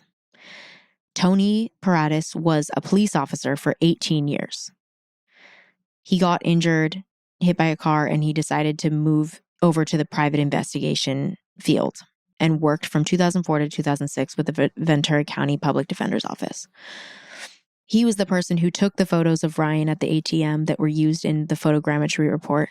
And he was also the person who went and conducted his own interviews with victims and witnesses. So one of the people he decided to go interview was victim number 1, the victim of the gift shop robbery that happened on February 2nd in the middle of the day, 2:55 p.m. When he went to interview her, he introduced himself, told him who he was, that he was working on behalf of the defense, that he was a private investigator with the public defender's office, and he gave her his card that had all of that information on it, that he was with the public defender's office, his phone number, XYZ. He presented her with a photo of James, a 4-inch by 6-inch photo that had James in it that was pretty small. And she said, that looks like it could be the person that robbed me, but it's pretty small. I can't really see their face. And so he opened up his file, and it opened to a 5 by 7-inch portrait of James's face, the booking photo that was taken of him in color. And in his notes, he writes, without my asking a question or prompting her, she pointed at the photo and said, that's the person that robbed me. A 5 by 7-inch photo of James's face, his booking photo. And he responded by saying, well, that poses kind of a problem because you actually chose somebody else out of the lineup. And his notes state that she was a bit confused, didn't really understand what was going on. And so he pulled out a 5 by 7-inch photo of Ryan. And she said, I remember identifying him and saying that this looked like the person that robbed me. And he said to her that she had seen this photo of James in the second lineup that police officers showed her. And she stated, I don't remember seeing a second lineup of photos. To her credit, she said, I could be forgetting, but I don't remember seeing a second lineup of photos. She went back to adamantly stating that James was the person that robbed her. And they got into conversation. And then her associate who had been working with her that day, who never gave a description of the person to police because she came out as the person was leaving and didn't get a good look at him, she stated she only ever saw his profile. And she went up and looked at the photos and said, this looks like the profile of the person I saw, pointing at James. And they all talked, and she said, this photo, pointing at Ryan, doesn't look anything like the profile of the person that I saw. She went on to state that her son was actually Ryan's age, and that he coincidentally had gone to school with Ryan. And he said when he saw the write-up in the local newspaper of what had happened and that Ryan was, quote unquote, the person who was the perpetrator in these robberies, he said, that's totally out of character with the person that I know. I can't believe that Ryan Madden would ever do something like this. And she stated all of this to the investigator, Tony Paratis. So most importantly in this interaction, victim number 1 completely recanted her identification of Ryan and said that she adamantly believed that James was the person who robbed her. And all of this was known when Ryan went to trial, and his lawyer chose not to contact the investigator from the public defender's office to get this information. Right. Tony Paratus had turned over all of his files that had all of his notes from the interviews he had conducted, the photos he had taken, etc. And he handed them over to Ryan's private counsel when Ryan hired Steve Meister. And Steve Meister never contacted him regarding any of the things that he had done on Ryan's behalf. He didn't ask him any questions about any of these interviews, and he never called him to the stand at trial to testify to the fact that victim number 1 had recanted her identification of Ryan and actually identified James in their interview. Mm-hmm. And this would have been hugely important because during trial, when the judge addressed the jury regarding eyewitness testimony, he said that one of the things they should keep in mind was whether or not an eyewitness ever changed their testimony, ever changed their opinion or their identification of the suspect. And it was never presented at trial that she did. She did change her testimony. She did change her identification. All that was presented at trial was that she chose Ryan out of a photo lineup. She was confident in her decision when she chose him out of the photo lineup. And then at the preliminary hearing and at trial, she believed it was Ryan if Ryan was the same person as the person she chose in the photo lineup. But she never even directly said at trial, I'm 100% positive this person I'm looking at in the courtroom is the person that robbed me. Yeah. She said he looks like him. His look reminds her of the person. She believes it's the person, but she never said 100% this is the person. And they never presented any evidence to the fact that she had changed her story. And to remind you, Tony Paratus, who conducted the interview with her, was a police officer for 18 years. He ended up signing a sworn affidavit that went in the writ of habeas corpus that was filed on Ryan's behalf, stating that he would never, ever coerce someone into identifying somebody that he wanted them to identify, that he would not compromise his integrity as a former police officer and a now investigator. And that, long story short, she ended up having a follow-up conversation with police where she took back her identification of James. Tony Paratus was able to read that interview, and he was able to identify all the places where she misrepresented what had happened in their conversation. And he signed a sworn affidavit essentially saying that all the notes that I took about this interview were true and honest, and I would never compromise my integrity. This is what happened. She identified James, and she recanted her identification of Ryan. So after she spoke to Tony Paratus, victim number 1 went home. She spoke to her son, who was at that point in time in the sheriff's academy. So he was nearly a sheriff himself. And she explained to him what had happened, that somebody had come into her shop and that she had communicated with them and that she had learned that she had misidentified the robber and that she had changed her testimony, her identification of who the robber was. And her son, in her words, called her an idiot, told her that she was gullible, and said that people from the defense team will come and try to trick you. And he told her that she had made a mistake by communicating with Tony Paratus. So she decides to contact police, and they come and conduct a second interview with her where she retells what happened from her perspective with Tony Paratus. And she says, I believe I was, coerced to change my identification. I was made to feel guilty. And really, I believe I was right when I first chose Ryan Madden out of the lineup. And I believe that that is the person who robbed me. But as a quote, we read through all of the transcripts of that interview. And she says to police in that second interview where she's taking back her identification of James, she says, quote, they both have shaved heads. They both have kind of the same eyes. And then when I saw the picture that I had ID'd, I realized that it wasn't him. Because you see how much they look alike. You can see why the sheriff picked the wrong person, end quote. So she was speaking to the fact that when she changed her identification, she saw the photo of Ryan and realized they just look so much alike that the sheriff must have made a mistake and chosen the wrong person. And so did I, because I realized it wasn't actually him. It was the other guy. Yeah. But she also says, I'm going back on what I said to the investigator and saying it was Ryan. So frustrating. So freaking frustrating.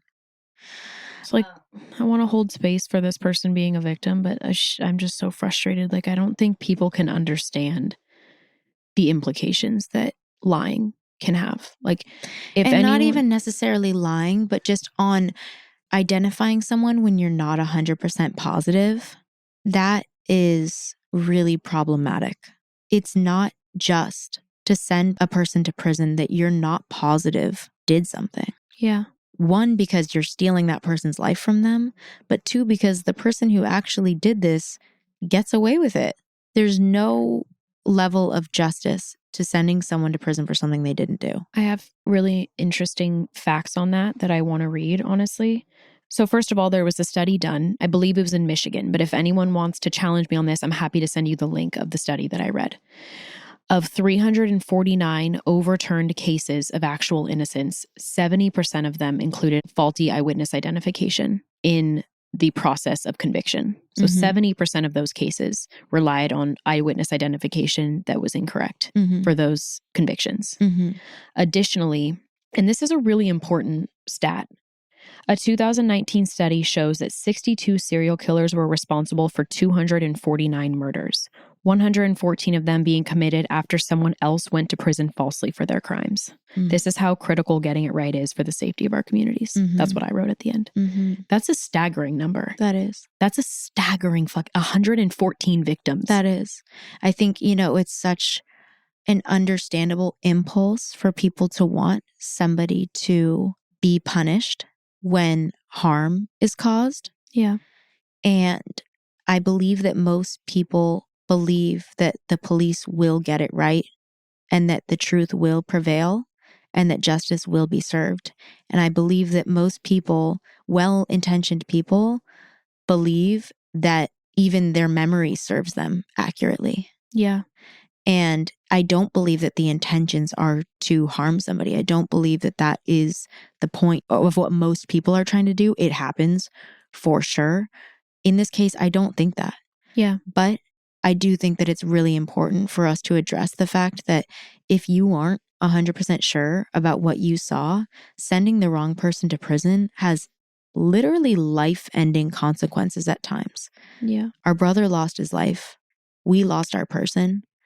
This isn't just a story. We've been going on and on and on about facts, but we lived this shit.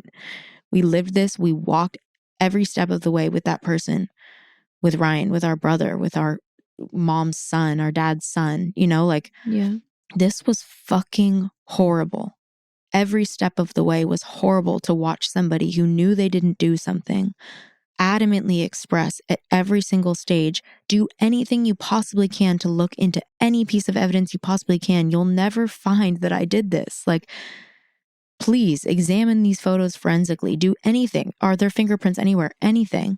Because he wanted to be exonerated. He wanted it to be tested from every angle. He wanted to prove that it wasn't him because he knew it wasn't.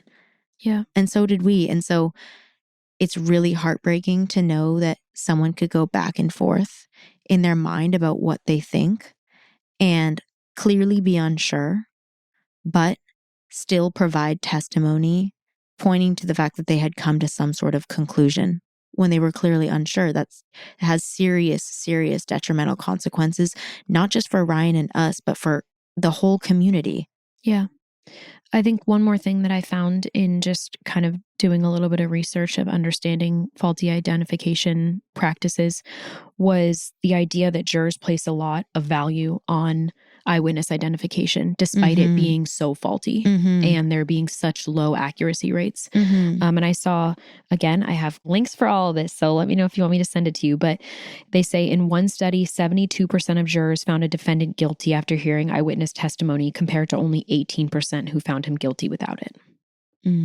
So it plays a huge part in how skewed the jurors' minds are towards the guilt of a person, despite it being the least accurate piece of evidence and way to convict means someone. of identifying. Yeah.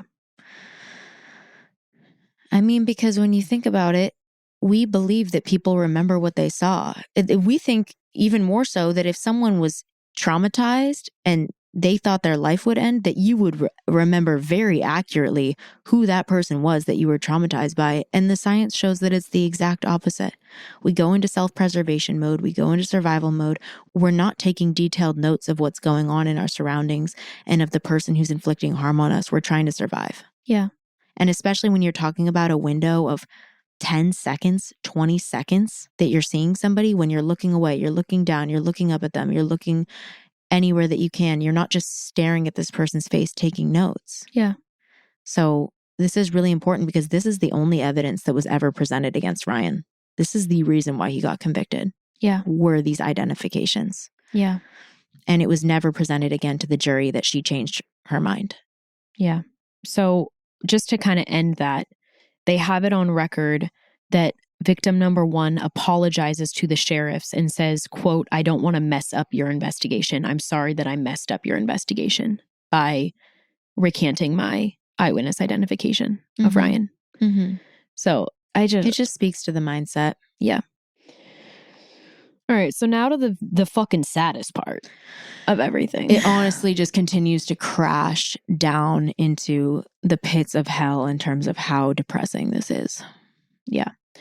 So post-conviction, my parents, among, getting the photos forensically examined and all of these things, they hire someone by the name of Bill Janego, who ended up being Ryan's appellate attorney. His post-conviction and appellate attorney. Yeah, exactly.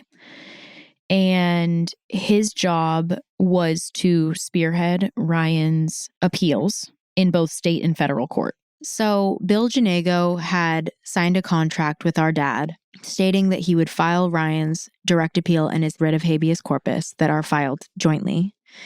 And under the circumstances that those two things were denied by the appellate court, he would file a petition for review with the California Supreme Court. This was written into his contract.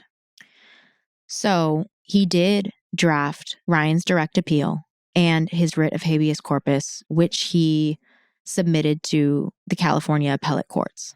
And they denied both his direct appeal and his writ of habeas corpus. And he was under contract to write up that petition for review with the California Supreme Court. He never did it. That petition for review would have bought Ryan a lot more time in the court to be able to file his new writ of habeas corpus with the California Supreme Court, which would have been the next step that he needed to do. This is just like legal jargon because there's a certain manner in which you have to file certain petitions, and there are timelines for which you have to file them. And Casey will explain why the timelines exist. There shouldn't be a timeline for when you're allowed to appeal for your innocence, but certain laws have been passed that have made it so that there are short windows in which you can file certain things with certain courts for them to be legitimate and reviewed by the court. So basically, he was supposed to file that petition for review, which would have bought Ryan time to file his writ of habeas corpus with the California Supreme Court, but he never filed the petition for review, which meant that within 30 to 60 days of the denial of Ryan's direct appeal and his writ of habeas corpus, he would have had to file his new writ of habeas corpus with the California Supreme Court. But Janego waited many, many months before filing that new writ of habeas corpus with the California Supreme Court. And so the California Supreme Court never reviewed the actual writ. They just ruled it untimely because he didn't file it within 30 to 60 days. So basically, he screwed Ryan's ability to appeal his case because he didn't file that petition, which he had agreed to under contract, which would have extended the time period he was allowed to file the writ. And he filed the writ far too late. So the court would not read or consider the merits of Ryan's case in that writ of habeas corpus because it was filed too late. And so then when the writ of habeas corpus was filed too late with the California Supreme Court, his ability to file his federal writ, which would have been the next step in the process of his appeals, the time period had already lapsed. So this was when Ryan met Jared, who we have done a couple interviews with and we mentioned in our last episode about Ryan. Jared was another jailhouse lawyer. He met Ryan while they both were incarcerated, and he is incredibly intelligent and incredibly hardworking and very well-intentioned and very much so wants people who are innocent to go home. And so he started looking into how Bill Janago had managed Ryan's case. And he said, oh, he didn't file the things that he needed to file. And then the things that he did file, he filed too late. And that means that we don't have time. He drafted an entire writ of habeas corpus for Ryan and filed it with the federal court just in case. But the federal court denied what Jared had drafted on Ryan's behalf for two reasons. One, he said that Ryan hadn't exhausted all of his options in state court, because the order of operations means you have to do everything you possibly can in state court before you go to federal court for your appeal. And so because he never filed that petition for review, and then the writ of habeas corpus with the California Supreme Court was denied on the basis of untimeliness, that meant that they never considered that writ. And so that meant that Ryan had technically not exhausted his options with the California courts. And so they didn't consider his federal habeas corpus because he hadn't exhausted his options with state court. And because since Janago had filed everything so late, it had already started the time period that Ryan had available to him to file a federal writ of habeas corpus anyways. And so by the time Jared came on the scene and was able to draft something and file it, that time had lapsed as well. So they said, you didn't exhaust all your options in state court and you filed this in an untimely manner because of the law EDPA. That's actually the worst possible thing that could have happened to the criminal justice system and this country. Yeah. So EDPA stands for Anti-Terrorism and Effective Death Penalty Act. The bill was actually written up in January, I think, of 1995. And then what ended up happening was Timothy McVeigh bombed the federal building in April of 1995. Bill Clinton was president at this point. And like I mentioned earlier, he was a very staunch leader of the war on drugs and cracking down on crime, this, that, or the other. So when that terrorist attack happened at the federal building, outward facing to the public, he put on this big display of needing to get this law passed because he was selling it to people as it would shorten death penalty wait times. And that would make it so that Timothy McVeigh was executed as quick as possible, basically. The irony of this, every part of this law is horrific, but the irony is that Timothy McVeigh was charged federally and EDPA applied to state courts. So it actually was made to speed up death penalty wait times, but that was for state cases and this was a federal case. So it actually didn't even apply to his case, which is step number one. Fun fact, EDPA has actually resulted in death penalty wait times doubling since it was passed. It was on average 10 years prior to 1996 when this was officially passed, and now it's on average 20 years that someone waits to be executed. The biggest thing that it did, and this is how it pertains to Ryan's case, is it basically set a statute of limitations on prisoners and their ability to appeal their cases. So what a statute of limitations is a set period of time that they put on something that you have the ability to, in this case, appeal your case. And their thought was that it would decrease the amount of people that would be appealing, attempt to appeal. But what it actually did was now everyone tries to appeal their case because this statute of limitations, if it passes, you lose that ability forever. Right. So there's a select time window that you're legally allowed to appeal your case. They thought that would weed people out from wanting to appeal because it's just too challenging. But what ended up happening was that everyone and their mother knew that they had a small time window and they wanted to take the opportunity, regardless of if they're innocent or not, to try to appeal their case. Yeah. And so now the courts are burdened by massive amounts of appeals petitions that they have to wade through and weigh against time laws, essentially. Yeah. So it created all of these new rules around time bars, all of these points that we're trying to get to, appealing this in the federal court, the state court, all these things. It created all these, it basically completely took jurisdiction out of a judge's hands to rule on things. On the merits of a case. On the merits they're of a not case. even allowed to look at the facts of the case that's being presented in the appeal in front of them if it's past a certain time window. Yeah. All they're allowed to say is, sorry, your time ran out. I'm not even going to look at whether or not you're innocent or whether any of these claims may be factual. You're just too late. You can't appeal anymore. Yeah. Which is what happened to Ryan. So now someone's actual innocence isn't even being reviewed. It's not the point. Yeah, it's not the point anymore. Exactly. It's just if the law is being interpreted correctly by the judges. Mm-hmm. So basically, we need to overturn EDPA. We do. Immediately. So that happened, and it was the biggest gut punch of all time. And that's what started, like she said, Ryan and Jared's journey together. And Jared ended up getting a written, basically, confession from Bill Janago saying, I completely fucked up and, I didn't do all these things. And he admitted that he had agreed contractually to file certain petitions at certain times and that he had not lived up to the contract and that Ryan was reliant upon him to be filing his appeals and had paid for it, and that he did not do what he was contractually obligated to do, and that he did, in essence, block Ryan's ability to further appeal his case, and that it was his fault entirely.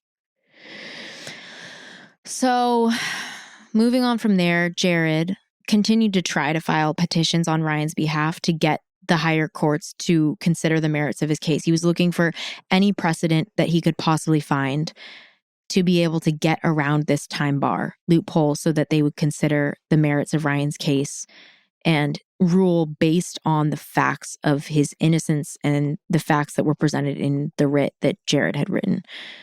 He was denied and denied and denied and denied. Every petition he filed was denied and referenced back to the time bar. And then in the middle of all this, as Jared and Ryan worked together, James came forward and admitted to these robberies. So I'm going to go ahead and read as much of this confession letter as I want to, honestly. If you're watching this, forgive me, I have it on my phone here. I, James, hereby declare under penalty of perjury the following. I am not a party to this case and I am over 18 years old. I'm a California prisoner, but I currently live in an out-of-state private prison in blank. I'm a convicted armed robber, now serving an 11-year sentence for an armed carjacking that happened February 5th, 2005. With this declaration, I intend to disclose my involvement in a spree of armed robberies committed in Agora Hills in January and February 2005. Agora Hills is the neighborhood that is directly next to the Oak Park, Westlake area. So him saying that is basically just referencing that general area. Yeah. These robberies all took place within a 10-day period and were committed inside of a 2-mile radius from the blank apartment complex that I was living in at the time. I was born February 16th, 1985. I'm 5'7" and 3/4 tall, 160 pounds with blonde hair and blue eyes. I've been the same height since I was about 17. Before I tell my story, I would like to say that I am giving this statement of my own free will, under no duress and no coercion. I did know for years that Ryan Madden was tried and sent to prison for 2 crimes he didn't commit, but for a very long time I was kind of happy about it. Me and Ryan had been friends for a while, but after I got arrested for this carjacking, I learned that Ryan had told on me in detail to the police. Ryan's statement is what brought police to my house when I was arrested. I still believe that I wouldn't have been sent to jail if Ryan hadn't told on me, so I hated Ryan for a long time. In 2011, lawyers with one of the Innocence projects wrote to me a couple of times asking me questions about Ryan's case, but I wasn't going to help him because I blamed him for everything. Within the last year or so, I have been really trying to change myself, and I started to see that I got myself in here by doing wrong. I was a drug addict feeding my need to get high however I could, but I started feeling guilty about Ryan being locked up for things I did. So I reached out to Ryan's family about a month or so ago through Alexis to try and apologize.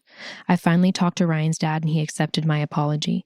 He asked me if I really was willing to accept responsibility for what happened, to just tell the truth. So I'm giving this statement now because there is currently an innocent man doing time for 2 armed robberies he did not commit. Oh, I'm going to cry. It's so fucked up. The crimes that Ryan Madden has been convicted of are 2 of the 4 armed robberies that do constitute the before-mentioned spree in Agora Hills. It is my hope and the intent of this document to clear Ryan Madden's record of these crimes. The first crime of my spree happened at the end of January 2005. I'm responsible for the armed robbery that took place at the Party House Liquor store on January 31st, 2005, which is also located in Agora Hills. I committed this robbery within the same week of the ATM robbery and the other 2 robberies of my spree not yet mentioned. I am also responsible for the armed robbery that took place at an antique store in the same general area as the other robberies in the beginning of February 2005. This is referencing the gift shop robbery. Yeah. It was called the Candy Cottage Antiques. At this robbery, I entered the store and saw that it was empty, other than the lady behind the counter, and pulled my gun out and told the lady to empty the cash register and give me the drawer. She gave it to me and I ran out of the store. A third robbery I'm responsible for happened the day after I robbed the antique store, where I did commit an armed robbery at the Bank of America located on Lindero Canyon Road and Canaan Road. That night, I approached a man attempting to use the ATM machine on the outside of the bank. I pulled a gun on him and told him to give me the money. He gave me his whole wallet, and I fled the area. The wallet contained $100 bill and some credit cards. I used the cash for drugs and bought some snacks with the credit cards at the gas station up the street. At the time of this robbery, I was wearing my camo Renaissance man jacket, my low heel, gray suede, downtown brand boots with downtown on the tongue, and my $80 Chrome Hearts blue and white trucker hat. All of these robberies happened within a small period of time that I was living with my uncle at his apartment, which was located in the blank apartment complex. All of these robberies occurred within a few mile radius of that apartment, so it was easy for me to flee the crime scene. My uncle didn't know until after I was arrested, but I knew where he kept his gun and I used it for all of these robberies.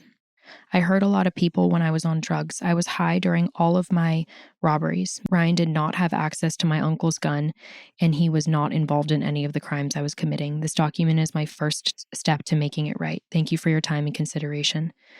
Further, I am fully willing to take the stand to speak about everything I've said in this document. I declare under penalty of perjury under the laws of the United States of America that the foregoing is true and correct. That fucking sucks. So bad. And none of that evidence was ever considered in court because of the untimeliness of the way that Janago filed his appeals. And so literally got a confession letter, and not even that was enough for the court to consider the merits of Ryan's case. There's one more letter that I would like to read because I want Ryan to get the chance to speak for himself and to speak to how this experience was for him.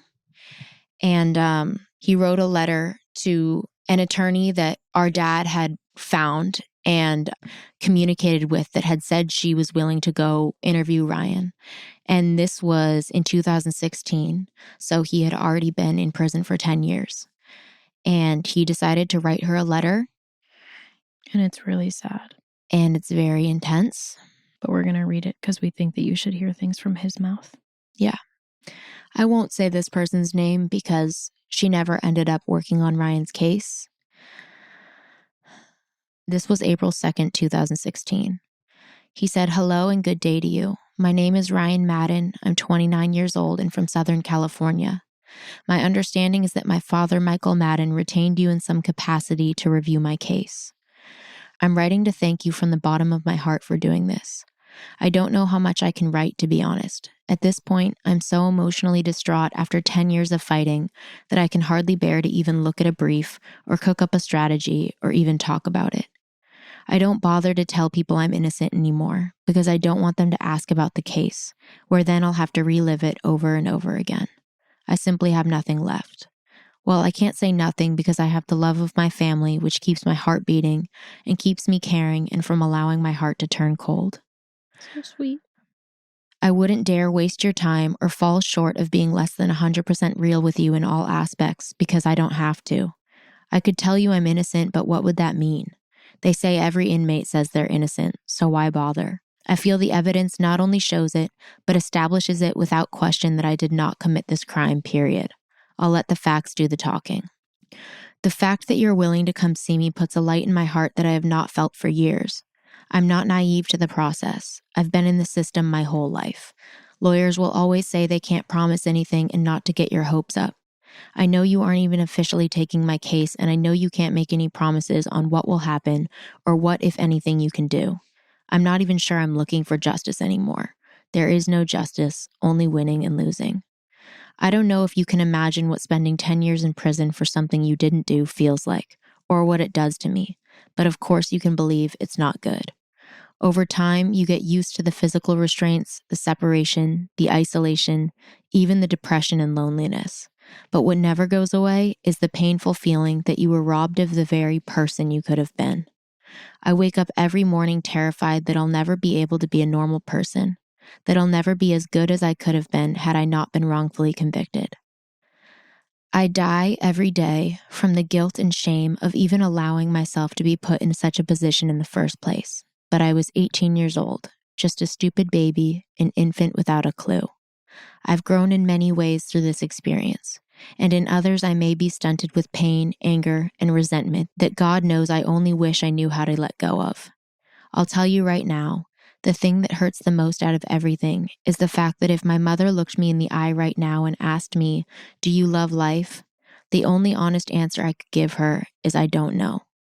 That hurts in the deepest part of my soul, because I am a person who was born to love life, to love others, and to love myself. And now I feel like I don't know which way is up. I worked on my case alongside another brilliant inmate, Jared Villery, for 4 or 5 years. I spent countless hours in the law library. I wrote parts of the briefs, edited all of them. I listened, learned, strategized, researched. I poured my heart and soul into it, and I doubt a court clerk ever even took a second glance at it. I'm nothing less than emotionally exhausted. I'm crying right now writing this. I hope you know I've not said one word in this letter to garner pity. I've not said one word that isn't true either. I have no reason to be anything less than authentic because I have the truth on my side. But I've come to learn the very hard lesson, the very painful, almost torturous lesson, that the system doesn't care about the truth. And that is one of the saddest things in life to me.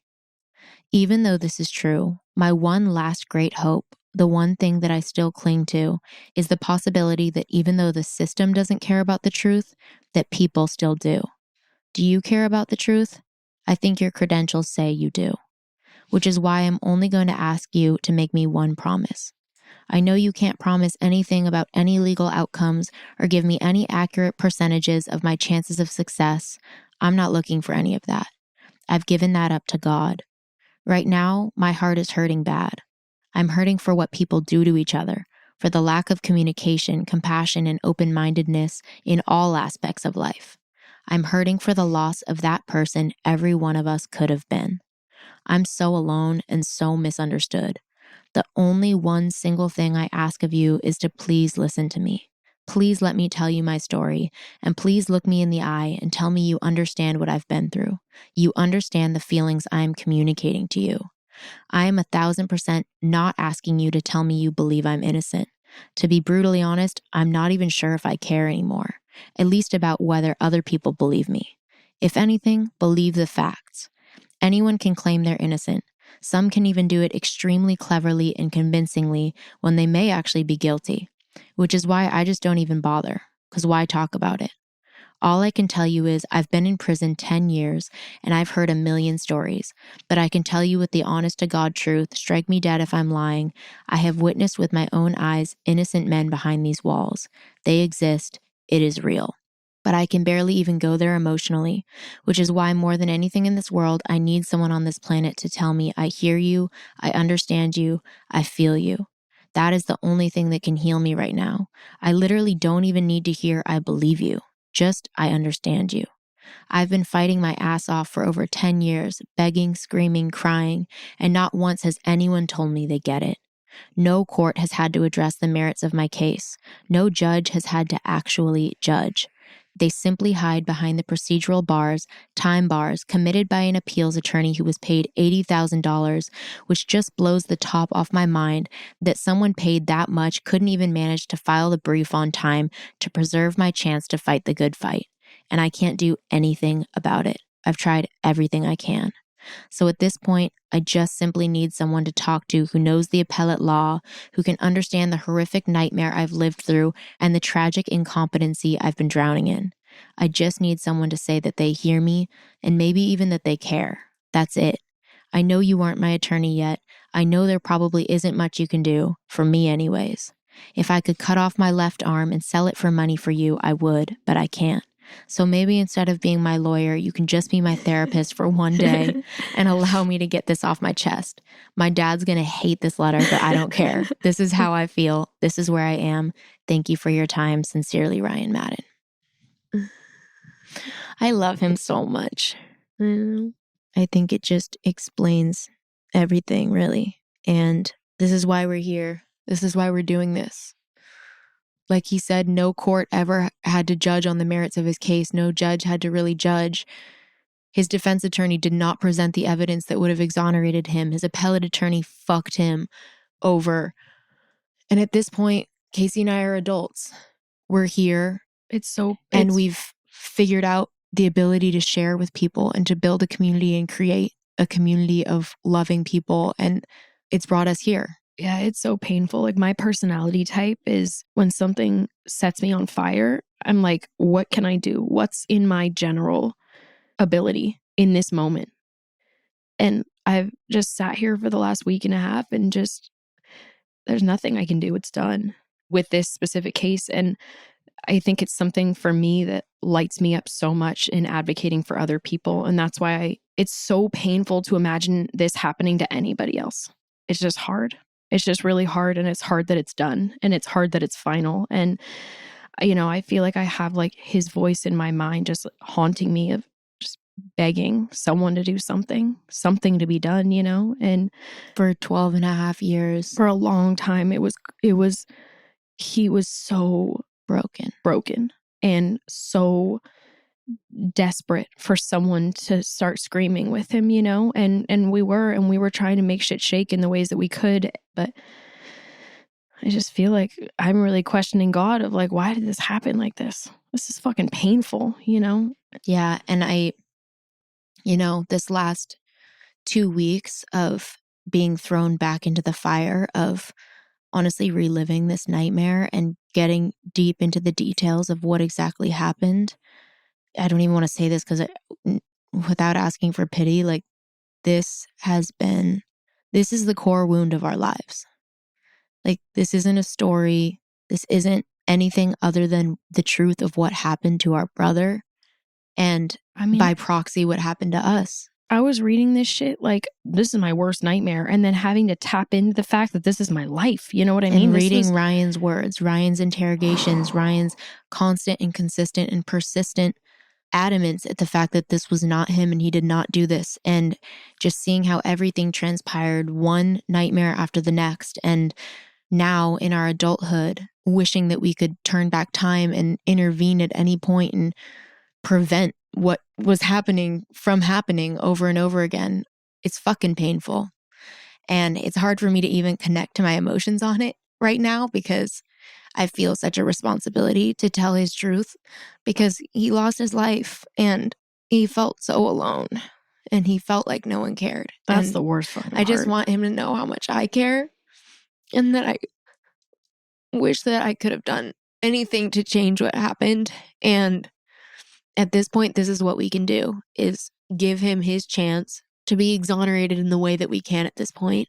And it kind of brings it full circle, but we thought we would like to give our family the opportunity to share what they love about Ryan or what they know about him or what they feel really gives some insight into who he is and his spirit and the beautiful things that have absolutely nothing to fucking do with this wrongful conviction and with the nightmare that we went through trying to bring him home. And so, yeah, we'd love to give them the opportunity to talk about Ryan and remind everyone that he was a very loved, special human. Take it away, fam. Thanks for listening to us, guys. Love you guys. Love you, Ryan. We love you, Ryan. Hi, Mommy. Hi, babe. What would you want the world to know about Ryan? I was thinking about this. And what I would like to share is Ryan's zeal for life. So, the story I want to share about Ryan that I feel really makes the point with his approach to life was once when one of his cellies was talking to Margaret, my sister, his other mother. And his cellie said, "Oh, I gotta go. Ryan's making breakfast." He wanted to have a life and he wanted to share that life. But this story just depicts his love for partying, sharing, enjoying. He was gregarious. He just wanted to have fun, and he was animated. He was loud. He was He wore his feelings and his emotions on his sleeve most of the time. It wasn't until he became a teenager. I really, from your first child, you learn everything about being a mom. You really are taught by your first child. And I was very dialed into him. And he became a teenage boy. I didn't know what a teenage boy was, but it's important to stay in touch with them and to stay in communication with them. And that's some of the regrets that I have is, why didn't I ask him this? Or why didn't I tell him that? And, stuff like that, which I'm sure is so common for anyone when they've lost a loved one. But, as a parent, it's just they're not supposed to go before you, and you're supposed to be there guiding them all along. And I felt like in some ways, my guidance fell short of what now I see that it might have been. But I, at the time, could never have known that. This is all in hindsight. So that's part of losing someone. Being my first, it was like Ryan was an extension of me. I knew he was an individual. I got that message clearly early on. But I still thought, if I explained something to him, he'd think like me and he'd understand. And I think in the end, like he would tell me when we'd visit him in prison, he'd say, Mom, I listened to you. I remember things you say. And that made me wonder, okay, what things? But just for him to say that after all the separation of, that we had been experiencing, it was soothing from the pain and the separation. I felt like I was close to him again because, as I was saying, we were very close. It was almost like he was me. And never should have been that way. But with your firstborn, that's how it goes. And then they pull away. They rebel or whatever they do, but they have to separate. And there were a lot of circumstances also that made that happen, probably in a more drastic way than it needed to. But no, we had a close bond. I'd sit down with him before school in the morning when he was real young, second grade, third grade. And we'd read something from the Bible while we were waiting for the bus to come. And of course, that was important to me. But nevertheless, as a young child, I felt like I needed to feed him some things that possibly would give him an undergirding of courage, love, hope, whatever it would provide for him. And I feel like it did. I feel like he, in the end, he began to go back to that and he began to draw back to that part of our relationship more. And he would bring it up. When I was visiting him, he would bring up faith and matters of faith. So in that way, I feel close to him and I felt closer to him again. Ryan, you rocked my world and he knows it now. And I hold that experience close to my heart. Hi, Dad. Hi, honey. How are you? Outstanding and getting better now that I'm being interviewed by my own daughter. I knew you were going to say that. Outstanding and getting better. Okay. What would you want the world to know about Ryan? Well, there's a lot, but I think the one great takeaway, what I would want the world to know and what I would want the world to take away from his life, even though they never met him. Ryan loved all people. And when I came to the conclusion after he died, one of the things that came to me was that I was most proud of Ryan from his time, his stay in there, is that he was true to himself. He never became a part of the hate culture. He always just walked in his own particular brand of love. He paid a dear price that was so painful for all of us in the family, but especially Mom and I.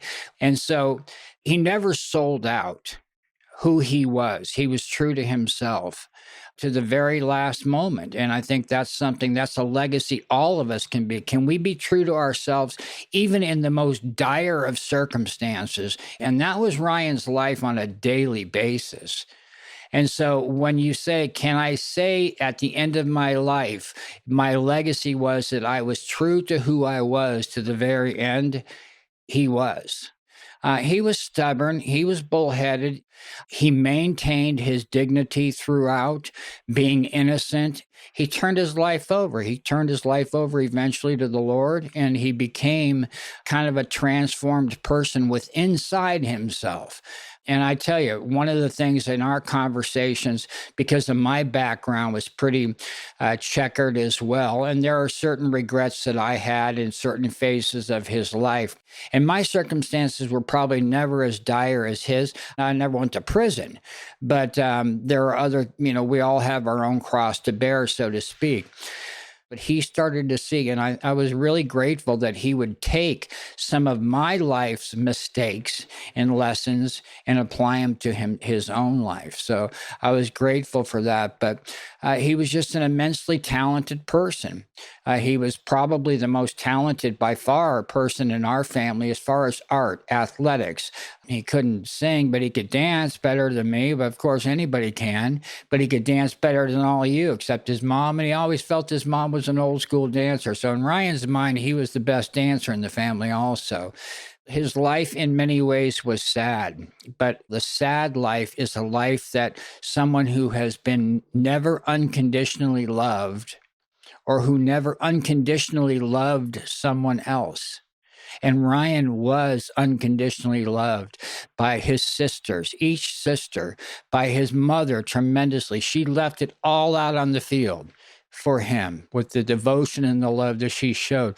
I did my level best for him. It was oftentimes not enough. And that was one of my biggest regrets, is that I was unable to have this travesty of justice corrected and overturned. It haunts me sometimes, but I've come to the conclusion that there was nothing that I could do that I hadn't tried.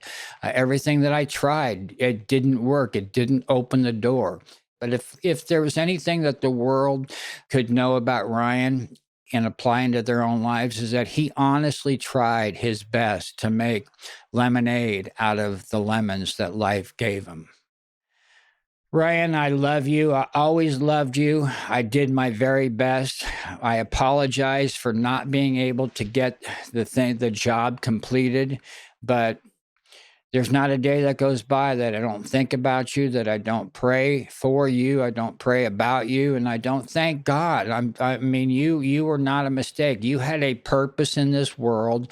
You had a legacy that you left. You impacted many people that will be touched for their lives, and that will go on to touch other people's lives because of what you planted in them, the hope that you planted in them, the love that you planted in them.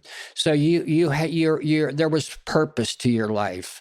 There was a purpose. There was value to your life, and you brought value to the world. God doesn't make mistakes, and your book was a short book that had fewer chapters than I have been given in my life, but your book is so powerful that I'm just grateful that the one grateful thing that I am for you is that I get to be called your dad. Okay. Hi, Caitlin. Hi. What would you want the world to know about Ryan? Oh, man. There are lots of good ones. Okay, so the thing that I miss about him, probably everything, but the most is he was like our biggest cheerleader. Like, of all of us, he was the one who was like the most supportive all the time. He encouraged us to be supportive of one another, but he was just like would gas you up all the time. Like, he made me feel like I was the funniest person ever. So the way that he would like laugh at you if you're telling a joke or something, he would laugh like with his whole heart and his whole body, just like cracking up full force, just like pointing at you like, that was so funny. You're the funniest person I've ever seen. And you'd be sitting there like, oh my God, am I that funny? Am I really? But I didn't feel like that with anyone else. The memory I think of every single time when I think of Ryan is how he always wanted to play basketball. and I wanted affection from him. And so Dad would basically be the referee. And if I played a game of basketball with Ryan, he had to give me a hug and a kiss. And so we would trade games, but I was like very unfair. And so I would like basically make him give me like like 3 hugs and 3 kisses, and I would promise him games of basketball that I would never play. And so he like stopped giving me affection and would like withhold it because until I played with him. And Dad, of course, like just always like, play by the rules and be fair, would literally force me to play the basketball that I owed him and like tell me I had to sit down and play it because I made a promise and I had to stay true to my word, like values at that age. Like that was when we were really young. We were in Waldorf, so I was probably like 5 and he was 7. But for me, I was like the one right below him. So he liked to just kind of punk me. And like he would write like notes on his door being like, anyone can come in my room, but not Caitlin. Like, everyone except Caitlin is allowed to come in my room. Caitlin, stay out. I mean it. It's just typical sibling stuff. He was a huge worrier. Like he would worry about the most ridiculous things. Okay, so after college, Jake and I were going to travel to Australia. And I'm thinking Australia is like the safest place you could possibly go. I go visit Ryan and he is just panicked. Why are you going to Australia? There is flooding all over Brisbane. And I'm like, how do you know that? Like, I'm going there and I don't even know. He's like, you can't go to Australia. There's flooding. There are fires. There's so much danger there. And I was like, what? It's literally probably like the safest place I could possibly have chosen. Like, I could be backpacking through like, a country where I don't have any cell service and I can't get a hold of anybody. But Australia, he worried about everything. He loved us. He didn't want us to ever be in danger. Like he was always so fearful of his family being in danger. So our sister Carrie has a 6-month-old, and it was pretty tough to track her down, but she did write us an excerpt that we are going to add in. So this is from Carrie to Ryan. There's so much that I could say about the only brother that God gave me. From my earliest memories, Ryan was always a sweet and sensitive soul. He loved all things sports and deep down was truly a nerd at heart. Though life took him on a journey that often feels unreal, Ryan never lost the essence of who he was, a kind, sensitive, compassionate, and passionate person. He was a light in a place that was dark and showed love to those who needed it most. I will forever admire him for that. There isn't a moment when I watch carefree boys skateboarding by my house, kicking the soccer ball around in the park, or playing Marco Polo in the pool that I don't think of or feel the young, happy, and carefree Ryan that I remember him as. I only wish that I could go back to the beginning of our lives and change the course of his journey, but I trust that he is in a place even happier than here and that his story will continue to touch those who need it most. I hurt deeply for the families who are trapped in the same glass box, screaming as loud as they can for anyone to listen to them and to believe them. I believe you. Our justice system, as with anything in life, is imperfect, and it will take an open-minded and open-hearted society to fix it. To my brother, I love you forever and always, and can't wait to see you again. Carrie. Okay. Carly, what do you want the world to know about Ryan? Ryan is one of my soulmates. He wrote in a birthday card to me, my last birthday card I ever received from him, that he told me a story about when we were kids, that when I was born, my mom told him that breastfeeding gives a mother and a baby a spiritual bond. And Ryan told me in his card that he wanted to have a spiritual bond with me. And so he took my bottle and put it under his armpit to try and trick me into thinking that he was breastfeeding me so that we would have a spiritual bond. And he told me in the letter that he thought it worked and that we do have a spiritual bond. And I think so too. I think it worked too. We had a lot of mutual interests and passions. We both love sports and are super competitive, and we would play sports together so much when we were kids.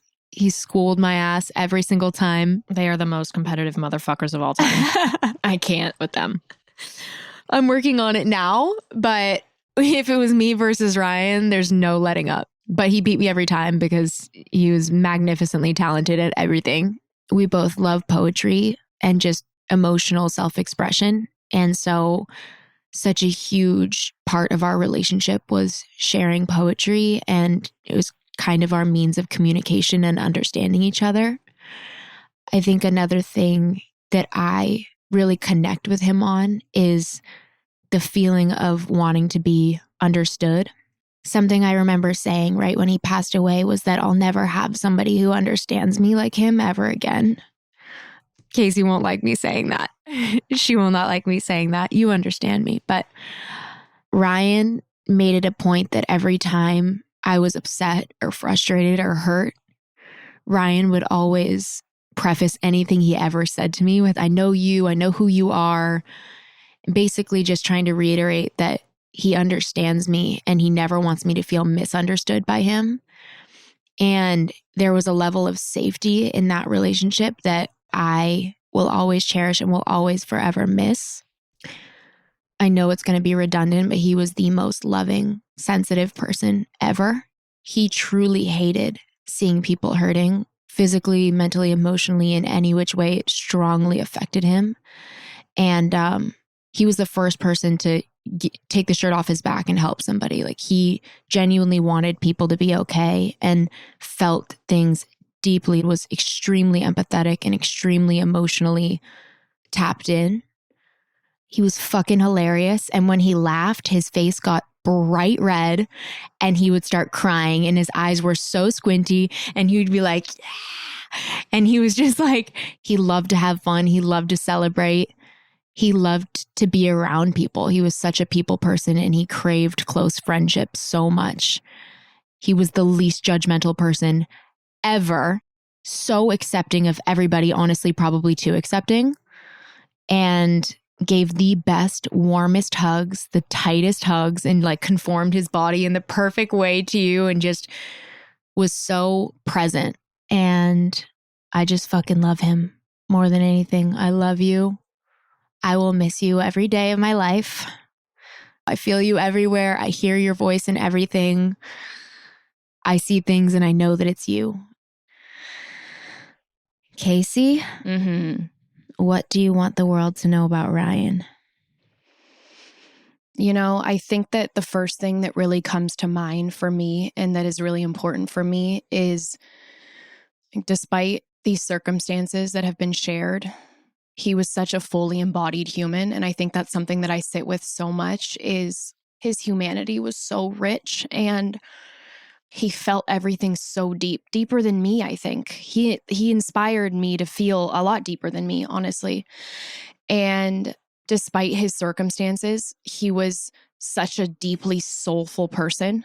And he was always had his finger on the pulse of his humanity. And he really cared about his soul's progression. And I think another thing is his deep, deep, deep spirituality and his connection to his source. And he not only spoke about it and read about it, but really lived in a way, I think, through his just perseverance and yearning for love of his life, you know, and hope. And that's something that I remember we had such like rich conversations. And I feel like a lot of our relationship, you know, I'm 10 years younger than him. And so he passed when I was 22, but the last 4 years of his life was really a coming of age for me. And so much of our relationship was built on this deep mutual respect of shame and growth and trying to push through that guttural, honestly, if I'm being honest, like self-loathing. And I felt like we were like growing together and inspiring each other to grow, kind of.